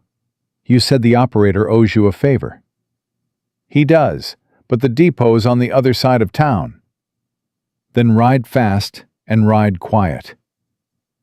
Caleb kicked Gunpowder into a walk. They took the back road along Silver Creek, staying in the shadows of the cottonwood trees. The water gurgled beside them. A half moon hung over the bare-toothed peaks, turning the world silver and black. They were halfway to the depot when the church bells started ringing. Not the Sunday bell, not the wedding bell, the alarm bell. 3 fast rings, a pause, 3 more. The jailbreak had been discovered. "Go," Aggie said. Caleb didn't need to be told twice. He put his heels to Gunpowder and the stallion lunged forward, his hooves throwing mud. They tore along the creek bank at full gallop, branches slapping at their faces, the bell clanging behind them like a metal heartbeat. Lanterns were lighting up across town. Voices shouted. Dogs barked. Copper Ridge was waking up angry. They reached the rail depot in 4 minutes. Caleb pulled Gunpowder to a stop and jumped down. He hammered on the side door of the telegraph office. "Virgil, open up!" A light flickered inside. The door cracked open. A thin man with spectacles and a nightshirt peered out. Virgil Crane, the telegraph operator, 40 years old and nervous as a long-tailed cat in a room full of rocking chairs. "Thornton, what in God's name?" "I need to send a wire, right now." "It's 1 in the morning. The line isn't—" "Virgil." Caleb grabbed the man by the nightshirt and lifted him onto his toes. "You owe me. I kept those rustlers from burning this depot last winter. I'm calling it in." Virgil looked at Caleb. He looked at Aggie on the horse. He heard the alarm bell. "Get inside," Virgil said. The telegraph machine sat on a desk cluttered with coffee cups and old newspapers. Virgil dropped into his chair and warmed up the line. His fingers were shaking. "Who am I sending to?" "U.S. Marshal's office, Helena," Caleb said. "Address it to Marshal James Davis." "What's the message?" Aggie stepped forward. She'd been composing it in her head since the jail cell. "Evidence of fraud, embezzlement, and conspiracy to commit murder by Judge Harlan Whitmore and Associates in Copper Ridge, Montana Territory. Originals secured. Subjects have falsely imprisoned federal witness Caleb Thornton and wife. Request immediate dispatch of marshal and deputies. Situation critical. Lives in danger. Signed, Caleb J. Thornton. Virgil's fingers flew over the key.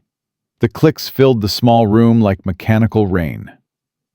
"It'll take time for a response," Virgil said. "Helena's 3 days' ride." "They can make it in 2 if they push," Caleb said. "Davis knows my name. He knows what I've been sending him." 2 days, Aggie said. "We need to survive 2 days." A gunshot cracked in the distance. Then another. Voices carried on the night air, getting closer. "They're searching the creek bank," Caleb said. Virgil went white. "If they find you here, they'll burn this depot with me in it." "They won't find us here. We're leaving," Caleb gripped Virgil's shoulder. "You never saw us. You were asleep. The machine sent nothing." "I was asleep. I saw nothing." Virgil was already pulling on his boots. "But Thornton, if you're heading up the mountain, don't take the main trail. Brogan posted 2 men at the trailhead yesterday." "How do you know?" "Because I know everything that comes through this wire. And Brogan sent a message to the territorial sheriff in Billings asking for reinforcements. He said there's a dangerous fugitive in the area. He'll have 20 men by Tuesday." 20 men, Aggie repeated, "plus his deputies, plus whoever the judge can hire off the street." Virgil looked at them both with something that might have been admiration or might have been pity. "You folks are in a real tight spot." "We've been in tight spots before," Aggie said. "Thank you, Virgil." They rode out the back of the depot and into the darkness along the rail line. Caleb pushed Gunpowder hard for the first mile, then slowed to save the horse's legs. They couldn't afford to lose their only mount. "There's an old mining trail on the north face," Caleb said. "It's steep and it hasn't been used in years. Brogan won't know about it. Can Gunpowder handle it with both of us?" "He'll have to." They rode in silence for a while. The alarm bell had stopped. Either they'd given up or they'd organized a real search party. Aggie pressed her cheek against Caleb's back and listened to his heartbeat. Steady. Always steady. "Caleb." "Yeah." "What happens if the marshals don't come?" "They'll come." "But if they don't? If the wire doesn't get through? If Davis is away? If the reinforcements from Billings get here first?" Caleb didn't answer for a long time. Gunpowder picked his way up the rocky trail, his hooves clattering on loose stone. "Then we disappear," Caleb said. "We take the documents and ride for Helena ourselves. Walk into the marshal's office and hand them over in person." "That's 150 miles through open country, with a posse behind us." "I've done it before. The Army taught me to move through land without being seen." "The Army taught you to move alone. You're not alone now." "No, I'm not." He reached back and squeezed her knee. "And I wouldn't trade that for anything." They reached the old mining trail just before dawn. It was brutal. Narrow, steep, choked with fallen rock and dead timber. Gunpowder grunted and strained, his muscles shaking under their combined weight. Aggie dismounted and walked beside the horse, grabbing roots and rocks to pull herself up the steeper sections. By the time they reached the cabin, the sun was cresting the peaks, and they were both covered in dust and sweat. Aggie's ribs throbbed. Her legs burned. She wanted to collapse on the cabin floor and sleep for a week. Instead, she washed her face, drank a cup of cold creek water, and started planning. "Show me the mine," she said. "You need rest." "I need the mine. Show me." Caleb led her a quarter-mile up a side canyon to the mine entrance. It was hidden behind a rockfall that looked natural, but wasn't. He moved 2 boulders that most men couldn't have budged, revealing a dark opening in the granite. They went inside. Caleb lit a lantern. The silver vein glinted in the walls like frozen lightning. He led her deep into the tunnel, past the main works, past the timbers and the ore carts, to a dead end. Here, Caleb pressed a specific spot on the rock wall. A section of stone swung inward on hidden iron hinges. Behind it was a small chamber, dry and cool, cut into solid granite. "I built this the year I found the vein," Caleb said. "Took me 3 months, working alone at night. Nobody knows about it. Not the miners, not Virgil. Nobody." Aggie took the oilskin pouch from the saddlebag. She placed it inside the chamber on a stone shelf. Then she stepped back. "Now nobody can touch them," she said. "Even if they burn the cabin. Even if they tear up every floorboard in Copper Ridge. The evidence is inside a mountain." Caleb sealed the chamber. He replaced the boulders at the mine entrance. They walked back to the cabin. Aggie sat at the table and spread out a piece of paper. "We have 2 days," she said. "Maybe less. Here's what we need." "What we need is guns and ammunition." "What we need is witnesses. Caleb, you can shoot every deputy in Montana, and it won't prove Whitmore is a thief. We need him to incriminate himself. We need him to come up here, to this mountain, and say out loud what he's done. Why would he do that? Because he thinks the documents are in my satchel, which is currently sitting in Sheriff Brogan's office. He's going to open that satchel tonight. He's going to find the forgeries, and the forgeries are going to tell him exactly what he wants to hear.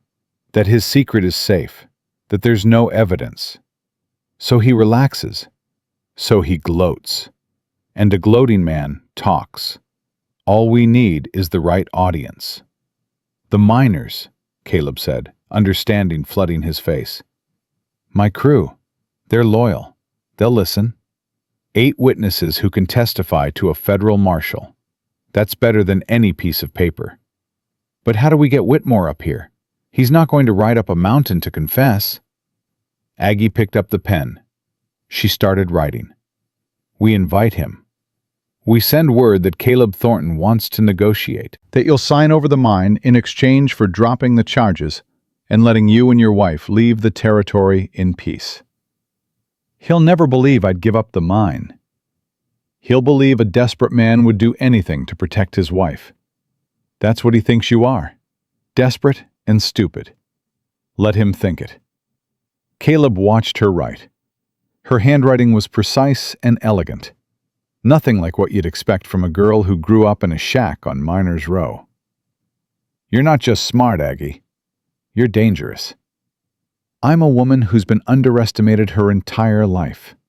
That's the most dangerous thing there is." He almost smiled. Almost. They sent the message down the mountain with one of Caleb's miners, a man named Pete Dawkins, who could be trusted with his life. Pete rode to town at noon and delivered the letter to Judge Whitmore's clerk. Then they waited. The wait was the hardest part. Aggie paced the cabin. She checked the mine entrance. She sharpened her leather knife. She reorganized Caleb's books by author, then by title, then back by author because the first way was better. Caleb sat on the porch with his rifle across his knees and watched the trail. At 3 o'clock, Pete came riding back up the mountain at a gallop. He jumped off his horse before it stopped. "They're coming," Pete said, breathing hard. "The judge, the sheriff, Cordelia Ashworth, and Wade Kirby, plus 6 armed men. They'll be here by sundown." 6 armed men, Caleb repeated. Brogan's deputies. carrying Winchesters. Aggie came out of the cabin. Did Whitmore read the letter? He read it twice, smiled both times. The clerk told me Whitmore said, and I'm quoting here, "The fool is finally breaking." Then he ordered his horse saddled. Good, Aggie said. He's coming to gloat. That's exactly what we need. Pete, how many of the crew are at the mine right now? 7. Slim Jake is in town, getting supplies. Get them all to the cabin. Tell them to stay out of sight, but listen to everything. Every word that comes out of Whitmore's mouth. Can you do that? Yes, ma'am. And Pete? No guns. I don't want anyone shooting. This ends with words, not bullets. Pete looked at Caleb. Caleb nodded. Pete rode for the mine. Aggie turned to Caleb. You need to let me do the talking. Aggie, Caleb James Thornton, if you open your mouth in front of that judge, you're going to say something that ends with someone dead. I know you. I've known you 2 weeks, and I know you better than you know yourself. You are a good man with a bad temper, and tonight I need the good man. He looked down at her. She looked up at him. 5'2" telling 6'5" what to do, and both of them knowing she was right. I'll keep my mouth shut, he said. No, you won't, but you'll try. That's enough. They heard the horses before they saw them. Hooves on rock, the jingle of bridles, the creak of saddle leather. The sound of Copper Ridge coming up the mountain with guns and greed. Judge Whitmore rode at the front on a gray gelding. He looked ridiculous in the wilderness, a town man in a town suit, sweating through his collar. Cordelia Ashworth rode behind him in a riding habit that probably cost more than the horse. Wade Kirby flanked them, his hand resting easy near his holster. Sheriff Brogan and 6 deputies brought up the rear. Caleb stood on the porch. He'd put on a clean shirt. His rifle leaned against the cabin wall, visible but not in hand. Aggie stood beside him, her hands folded in front of her. Whitmore dismounted and dusted off his jacket. He looked around at the cabin, the mine entrance, the creek. He looked at it the way a man looks at something he already owns.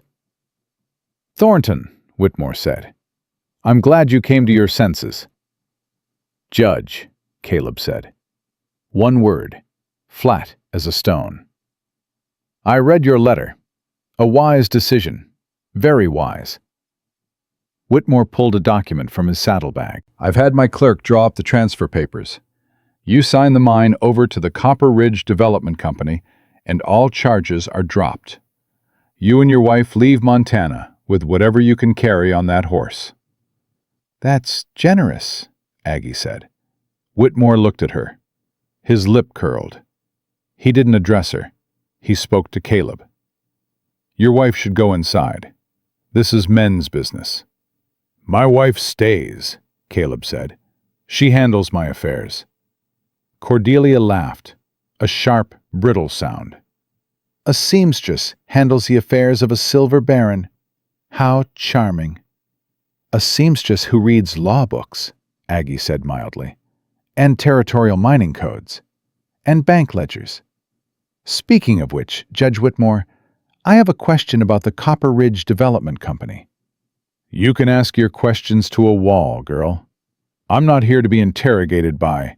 The company was incorporated 6 months ago in Chicago.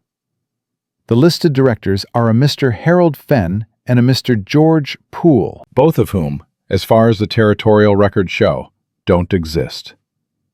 There's no address, no prior filings, no tax history. It's a ghost company, Judge, set up to receive stolen mining rights. The clearing went quiet. Even the horses stopped moving. Whitmore's smile faded slowly, like ice melting off a blade. I don't know what you're talking about. You sold shares in Caleb's mine to investors back east using a company you invented. You filed false claims with the territorial office. You used Cordelia Ashworth's cattle company to launder the money. And when Caleb started asking questions, you tried to destroy the evidence and frame him for extortion. This is absurd. Brogan, arrest this woman for slander. It ain't slander if it's true, Harlan, Aggie said. She used his first name deliberately. She watched it hit him like a slap. And the evidence isn't destroyed. Those papers you found in my satchel? The ones you burned last night? Whitmore went very still. How did you— Those were forgeries. I made them myself. The real documents are somewhere you'll never find them, and a copy is already on its way to U.S. Marshal James Davis in Helena. You're lying. Am I? You sent a telegram to Billings asking for reinforcements. Virgil Crane operates that wire. Virgil Crane also sent our telegram to Helena. The marshals are already arriving, Judge. Wade Kirby's hand moved toward his gun. Caleb shifted his weight, just barely, and Wade froze. Even without a weapon in his hand, Caleb Thornton was a threat that a smart man didn't test. Here's what's going to happen, Aggie said. Her voice was calm, clear, the voice of a woman standing on solid ground. You're going to ride back down that mountain. You're going to sit in your office and wait.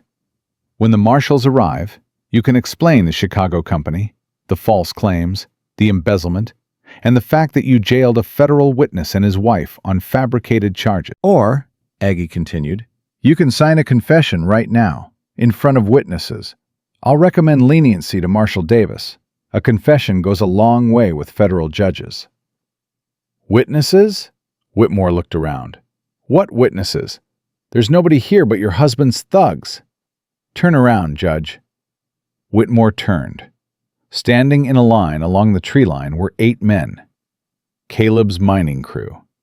Weathered, silent, hard-eyed men who worked underground and knew the value of truth because lies got people killed in a mine shaft. They'd heard everything. Pete Dawkins stepped forward. We heard it all, Judge. Every word. And we'll swear to it on a stack of Bibles. Whitmore's face went the color of old ash. He looked at Cordelia. She was backing toward her horse, her composure crumbling. This was your idea, Whitmore hissed at her. You said the girl was stupid. You said Thornton was a brute. You said— Shut up, Harlan, Cordelia screamed. Shut your mouth. She came to me, Whitmore said, turning to Aggie, his voice rising to a desperate pitch. Cordelia planned everything, the fake company, the false claims. She brought in Kirby. She paid Hector McAllister. I just signed the papers. I'm a weak man, Mrs. Thornton. I'm a weak man in debt to a strong woman. You spineless coward, Cordelia snarled. Write it down, Aggie said. She held out a pen and paper. All of it. Names, dates, amounts. Everything. Whitmore grabbed the pen. His hand was shaking so badly, the first line was barely legible. But he wrote. He wrote for 10 minutes, pouring out every rotten detail of the scheme, while Cordelia screamed at him to stop, and Wade Kirby quietly backed his horse toward the trail. Kirby, Caleb said. Just the name, nothing else. Wade stopped. Get off the horse. Wade got off the horse. Sheriff Brogan stood with his deputies, rifles useless in their hands, watching their world collapse. Brogan looked at Caleb. What about us? Brogan asked. You followed orders from a crooked judge, Caleb said. That makes you a fool, not a criminal. Drop your badges in the dirt and ride home. When the marshals come, tell the truth. All of it. 6 tin stars hit the ground. The deputies mounted their horses and rode down the mountain without looking back. Brogan was the last to go. He stopped in front of Aggie. I didn't know, Brogan said, about the false claims, about any of it. I just did what the judge told me. I believe you, Aggie said. Tell that to the marshals. Brogan dropped his badge. He rode away. Whitmore finished writing. He handed the confession to Aggie with trembling hands. His face was wet with tears and sweat.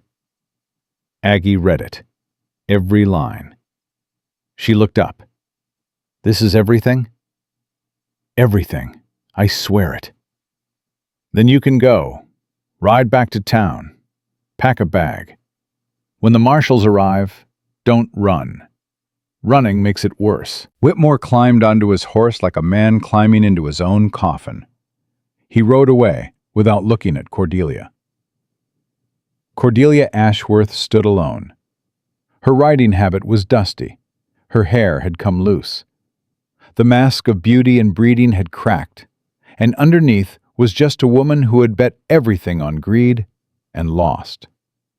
She looked at Aggie. "You think you've won?" "I don't think anything, Mrs. Ashworth. I know." "You're still the fat girl from Miners' Row. New ring, new name, but underneath, you're still nothing." Aggie stepped forward, close enough to see the fear behind Cordelia's contempt. "My mother used to say you can tell the quality of a garment by the stitching on the inside, where nobody looks. Your stitching, Cordelia, is rotten. It always was." Cordelia's mouth opened. Nothing came out. She mounted her horse and rode down the mountain, and she didn't look back either. Wade Kirby stood alone in the clearing, his silver dollar frozen in his hand. He looked at Caleb. He looked at Aggie. He tipped his hat. "Ma'am," he said, "for what it's worth, you're the best bluff I've ever seen, and I've played cards in every territory west of the Mississippi." "Get off my mountain," Caleb said. Wade got on his horse and rode away whistling. The clearing was empty. The dust settled. The creek murmured its endless conversation with the rocks. Caleb sat down on the porch steps. His hands were shaking. Not from fear, from the effort of keeping his mouth shut and his fists unclenched for the longest 30 minutes of his life. Aggie sat beside him. She leaned against his arm. He put his hand on her knee. "You did it," he said. "We did it." "No, you. I just stood there looking mean." "You're very good at looking mean. It's a valuable skill." "Aggie." "Yeah?" "I love you." She went still. She turned to look at him.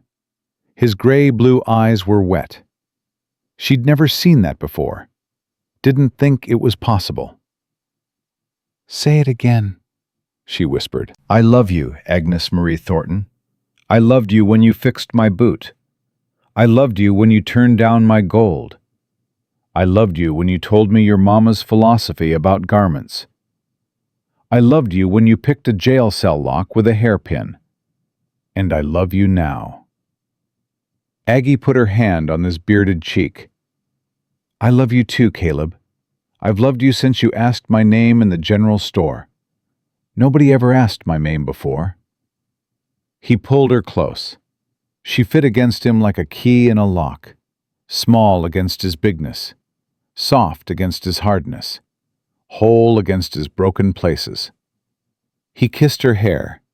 She pressed her ear to his chest and listened to his heart. They sat on that porch while the sun went down behind the Beartooth Peaks, and the sky turned the color of fire, and then the color of peace. They didn't talk about the marshals, or the trial, or the mine. They just sat together, two people who had found each other in the wreckage of their separate lives and built something that the whole town of Copper Ridge couldn't tear down. Caleb's hand found hers. His thumb traced the ruby ring. "Your grandmother's ring survived a war in a boot heel," Aggie said quietly. "It did. Reckon it can survive a little more trouble?"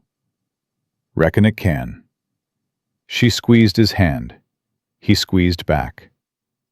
The first stars appeared over the mountain, bright and sharp and endless, and the silence between them was not the silence of loneliness. It was the silence of two people who had nothing left to prove and everything left to protect. The peace lasted exactly 31 hours. Monday morning, Caleb woke before dawn to the sound of gunpowder screaming. Not nickering. Screaming.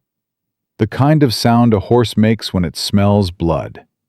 He grabbed his rifle and hit the porch barefoot. Pete Dawkins was riding up the trail at full gallop, bent low over his horse's neck. There was blood on his shirt.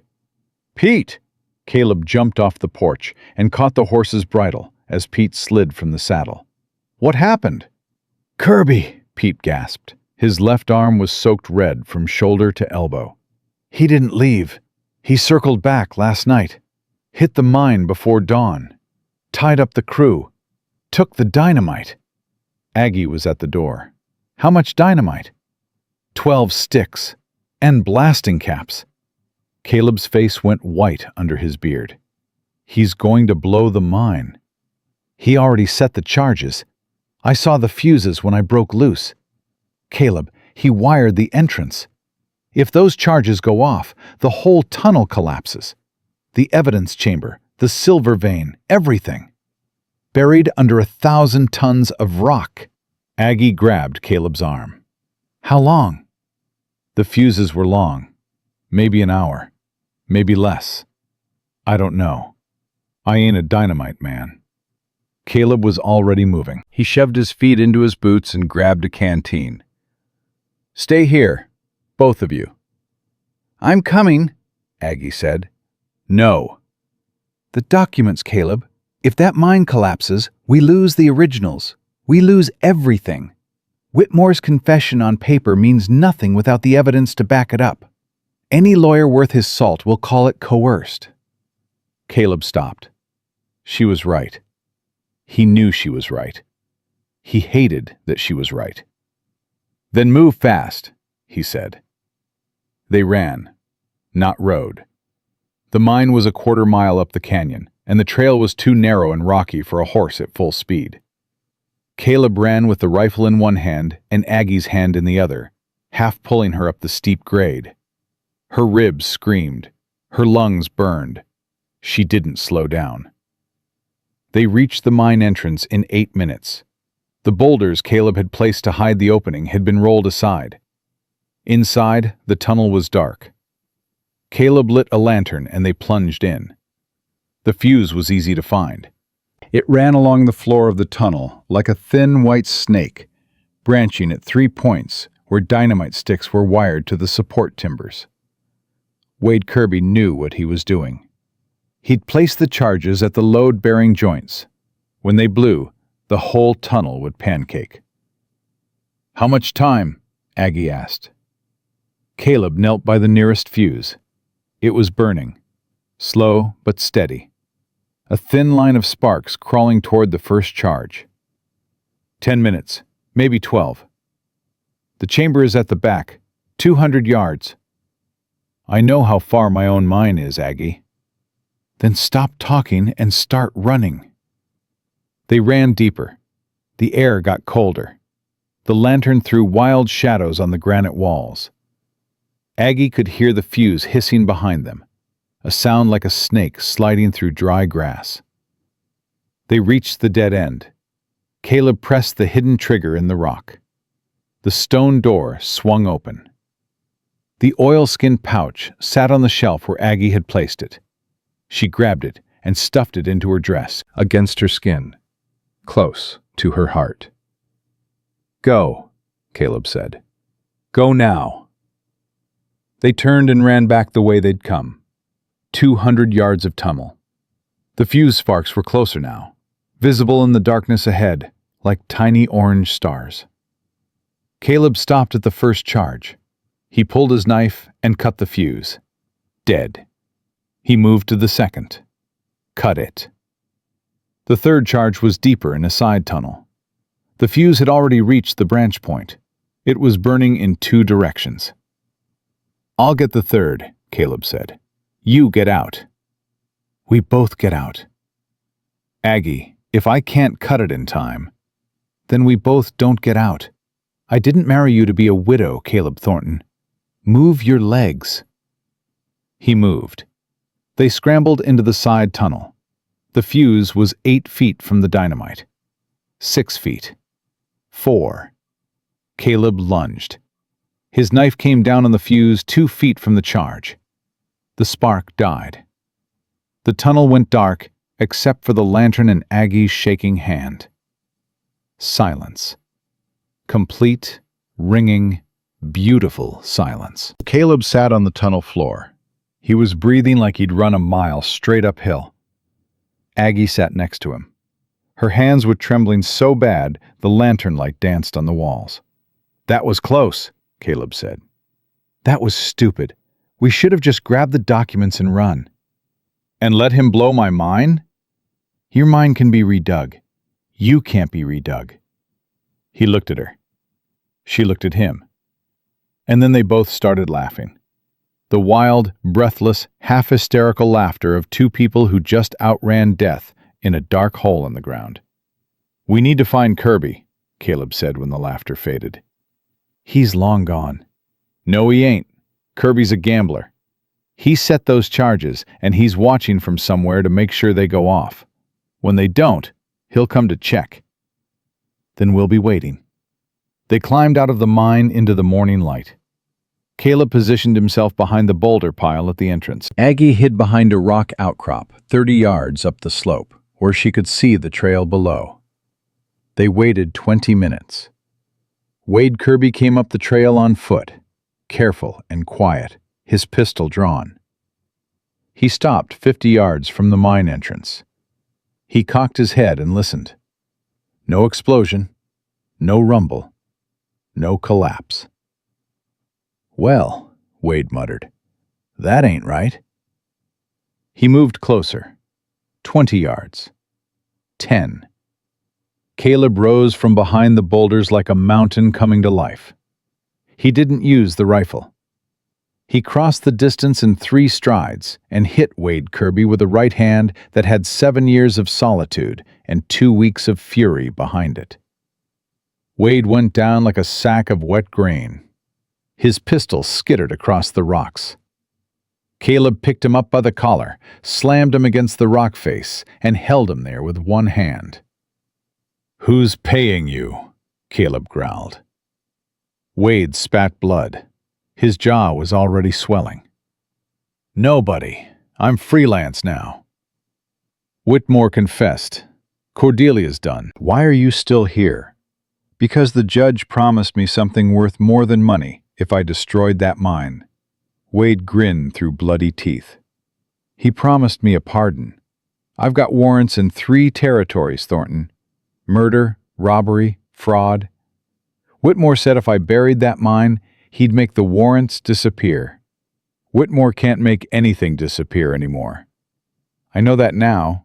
Wish I'd known it before I wasted 12 sticks of perfectly good dynamite." Caleb's grip tightened. "Give me one reason not to throw you off this mountain." "Because your wife is watching," Wade said, his eyes sliding to Aggie on the slope. "And she's the type who'd feel bad about it later. Me, I wouldn't lose sleep. But she would." Caleb looked at Aggie. She was coming down the slope, the oilskin pouch clutched to her chest. "Tie him up," Aggie said. "The marshals can have him. He tried to blow the mine. He tried to bury the evidence. And he failed. Tie him up, Caleb." Caleb's hand shook with the effort of not squeezing harder. Every muscle in his body wanted to finish this the mountain way. But Aggie's eyes were on him, and in those warm hazel eyes he saw something he couldn't betray. Trust. Not just in him, but in the man she believed he was. He let go. Wade dropped to his knees, coughing. Pete Dawkins limped up the trail with a rope in his good hand. They tied Wade Kirby to a pine tree with enough slack to breathe, but not enough to stand. "Comfortable?" Aggie asked him.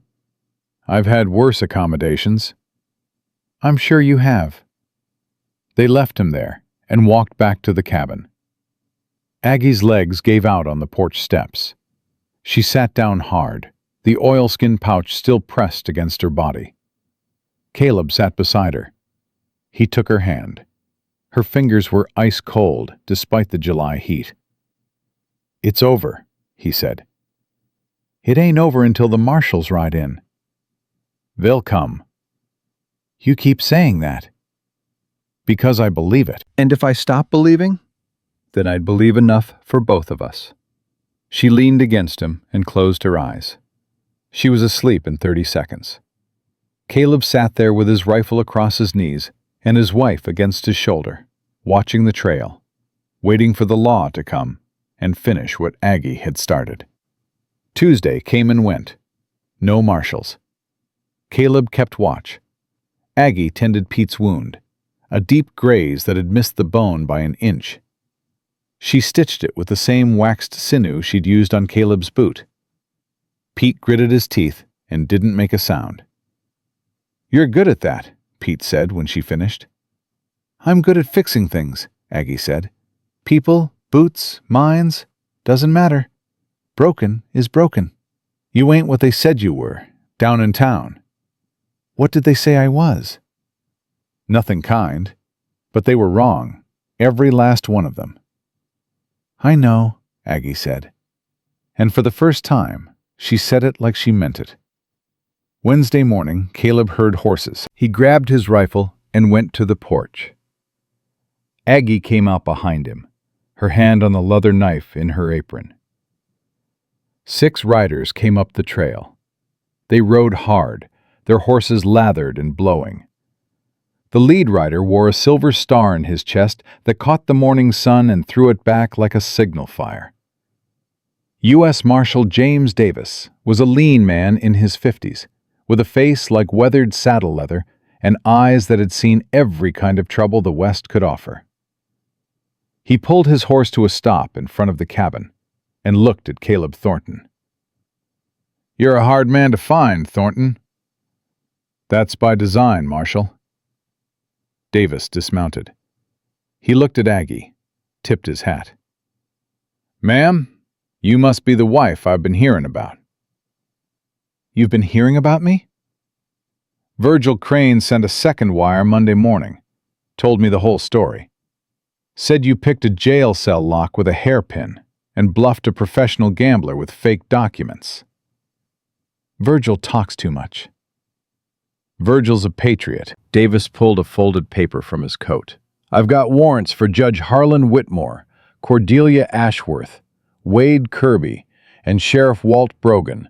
Federal charges: fraud, embezzlement, conspiracy, false imprisonment, and attempted destruction of evidence." "Kirby's tied to a tree about a quarter-mile up the canyon," Caleb said. "He tried to blow my mine." "We'll collect him." Davis looked at Aggie. "The documents. You have them?" Aggie reached into her dress and pulled out the oilskin pouch. She handed it to the marshal. Davis opened it. He read the first page, then the second, then the third. His eyebrows rose higher with each page. "Mrs. Thornton, this is the most thorough collection of evidence I've seen in 20 years of marshalling. Bank records, contracts, telegrams, witness statements.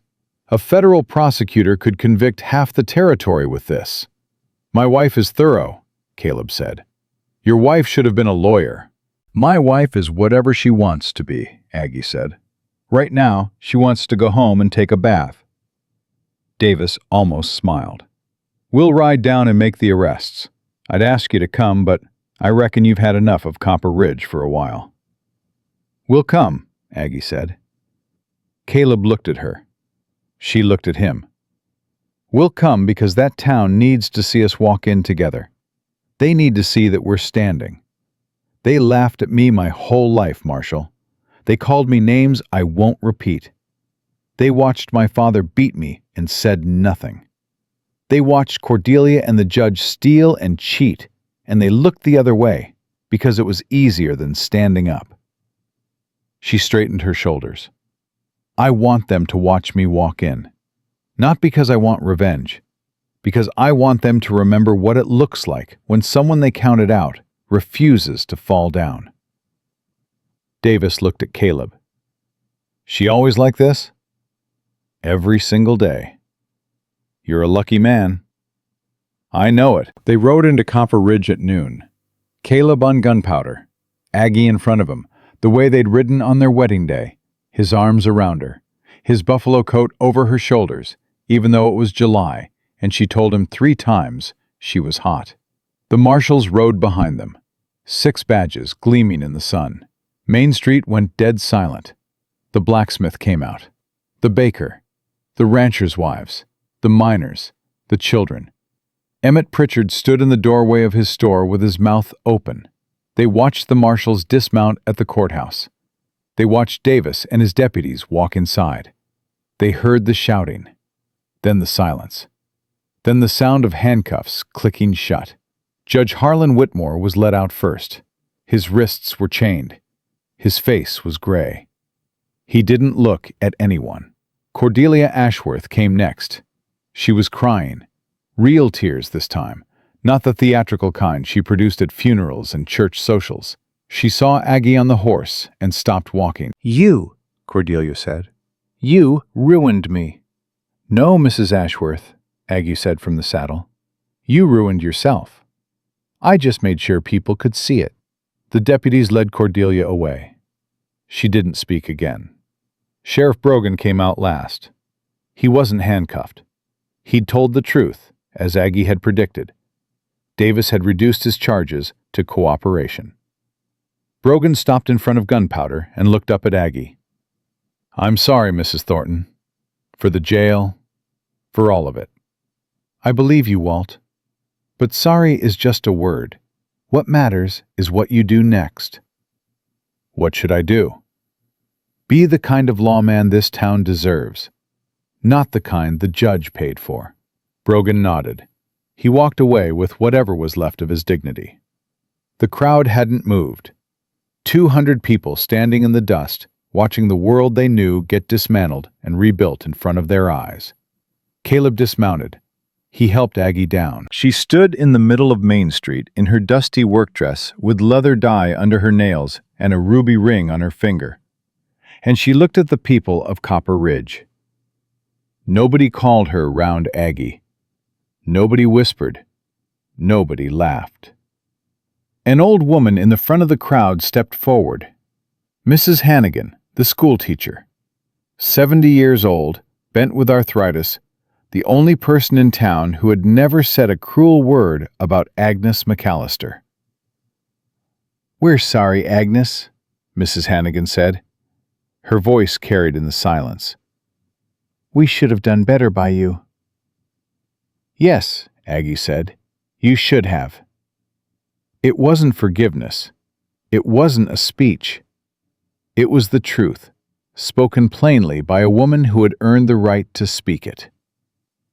One by one, the crowd began to move. The baker brought bread.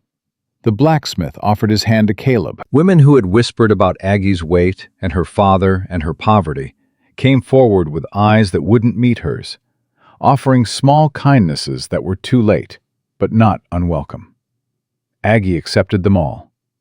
Not because she needed their approval anymore, because grace was something her mother had taught her alongside leather stitching, and she wasn't going to throw it away now. Marshal Davis came out of the courthouse and crossed the street to where Caleb and Aggie stood. "It's done," Davis said. "Whitmore and Ashworth will be transported to Helena for trial. With the evidence you've gathered, they'll see federal prison.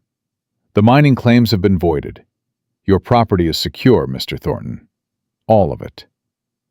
"What about Kirby?" Caleb asked. 3 warrants and 3 territories. He'll be a guest of the federal government for a long time." "And my father?" Aggie asked quietly. Davis paused. "We picked up Hector McAllister at the train depot this morning. He was trying to buy a ticket to California with $50 in his pocket. Cordelia's money. Most likely. We're not charging him. He's a small fish, and frankly, he's more pitiful than dangerous." Davis looked at her carefully. "Do you want to see him?" Aggie was quiet for a long time. Caleb put his hand on her back, but didn't speak. This was her decision. "Yes," she said. "I want to see him." They brought Hector to the marshal's office. He sat in a wooden chair with his hat in his hands, shaking. When Aggie walked in, he stood up so fast the chair fell over. "Aggie, I heard what happened. I heard everything. The mine, the dynamite." "Sit down, Pa." He sat. He couldn't look at her. "You sold me out," Aggie said. "Twice. You took their money, and you came to my door with fake blood on your face, and you tried to steal the one thing that could save us." "I know." "And then you ran." "I know." "You've been running my whole life, Pa. Running from Mama's death. Running from your debts. Running from being my father." Hector's shoulders shook. Tears ran down his weathered face and dripped onto his hat. "I can't fix you," Aggie said. "Caleb wanted to pay your debts. I said no, because paying a man's debts don't change the man. Only the man can change the man." "I know that too. The marshals aren't charging you. You're free to go. California if you want. Anywhere." Hector looked up. His eyes were red and lost. Will you ever forgive me?" Aggie looked at her father, the man who hit her, the man who called her useless, the man who sold her trust for $50. She looked at him, and she saw what she'd always seen underneath the whiskey and the cruelty and the weakness. A broken man who never learned how to mend himself. "I forgive you, Pa. Not for you. For me. Because carrying your weight is too heavy, and I've carried enough for one lifetime." She walked to him and kissed his forehead. It was the first time she kissed her father in 10 years. "Go to California," she whispered. "Start over. Be better. If not for me, then for the memory of a woman who loved you more than you ever deserved." Hector McAllister grabbed his daughter's hand and held it against his wet cheek. He didn't have words. He'd never had the right words. But for one moment, in that dusty marshal's office, he held on to the only good thing he'd ever made, and he felt the full, crushing weight of what he'd wasted. Then Aggie pulled her hand away and walked out. Caleb was waiting on the boardwalk. He didn't ask what happened. He didn't need to. He saw it on her face, the grief and the relief, and the terrible freedom of letting go of someone you love who can't love you back the right way. He took her hand. "Ready to go home?" "Take me up the mountain, Caleb." They rode out of Copper Ridge for the last time that afternoon. Not the last time forever, but the last time as strangers. The next time they came down, they'd come as what they were, the owners of the richest mine in Montana, the couple who broke a conspiracy and brought federal justice to a corrupt town. The mountain man and the seamstress who proved that the whole world was wrong about both of them. The summer passed. The wildflowers bloomed in the mountain meadows. Caleb expanded the cabin. He built a workshop for Aggie with a proper leather bench and a window that caught the morning light. He hung the German tools on a pegboard above the bench, and Aggie arranged them the way her mother would have, each one in its place, each one ready. She started a business, not in town, on the mountain.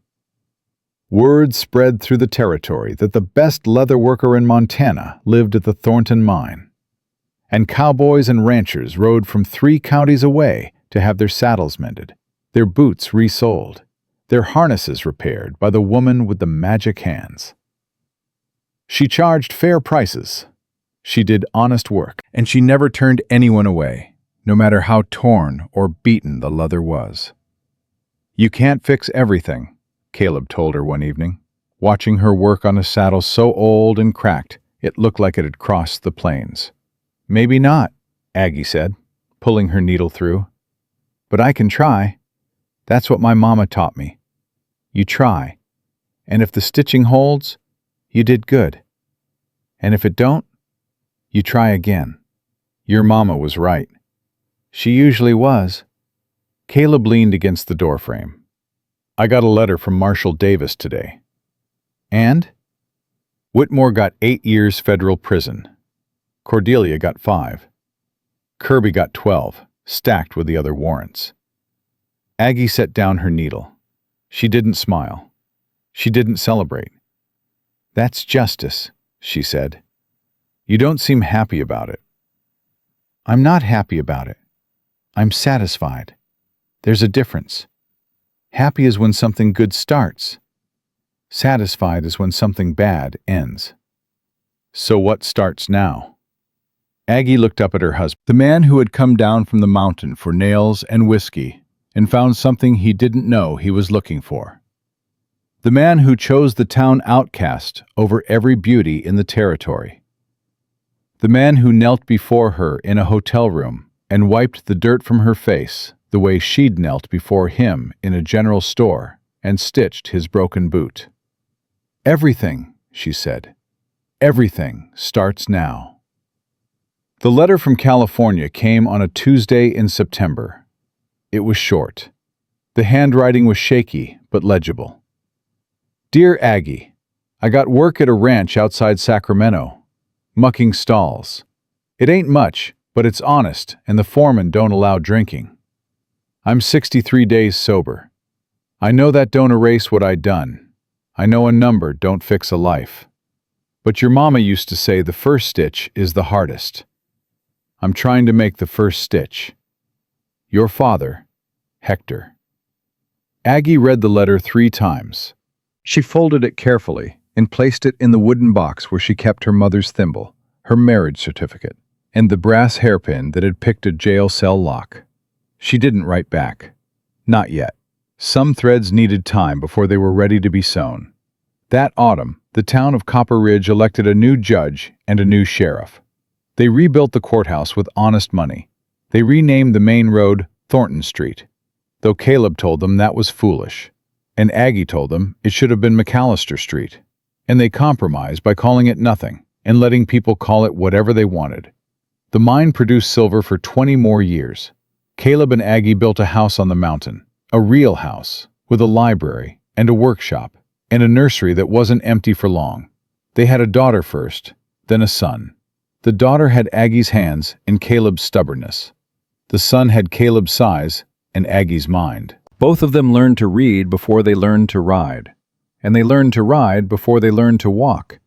Because that's how mountain children grow.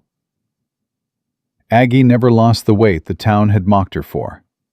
She didn't try. Her body was strong and capable, and it carried children and climbed mountains and knelt on hard floors to mend what was broken. And that was enough. It had always been enough. The only thing that changed was that she finally believed it. Years later, a journalist from the Helena newspaper rode up the mountain to interview the famous Thorntons. He expected a grizzled hermit and a meek housewife. He found a giant of a man reading Plato on the porch, and a woman with hazel eyes and calloused hands running a leather business that supplied half the territory. "Mrs. Thornton," the journalist asked, pencil poised, "the whole territory knows your story. What would you say to the people who doubted you?" Aggie set down the saddle she was stitching. She thought about it for a long time.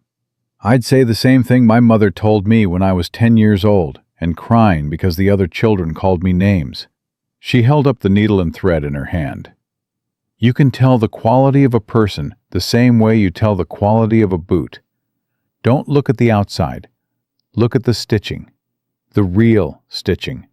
The part nobody sees. Because that's what holds everything together when the road gets rough." The journalist wrote it down.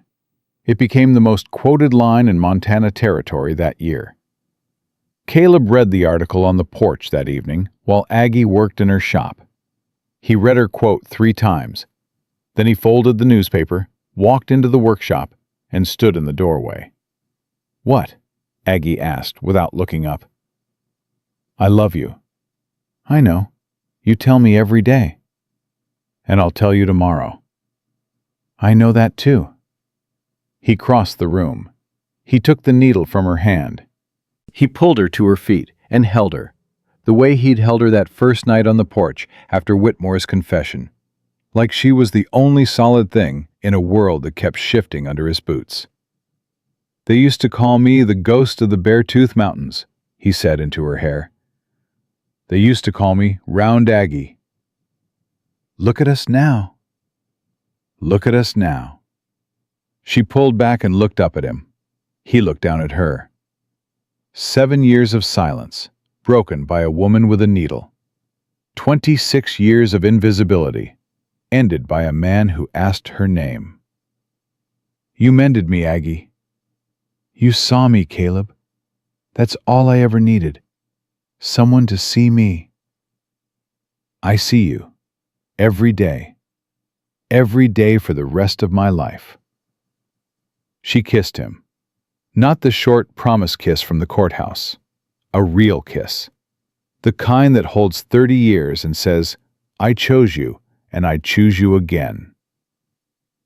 And that is the story of Caleb and Martha Thornton, a mountain man who had all the gold in the world and none of the things that mattered. A seamstress who had nothing but her mother's hands and a heart made of rawhide and iron.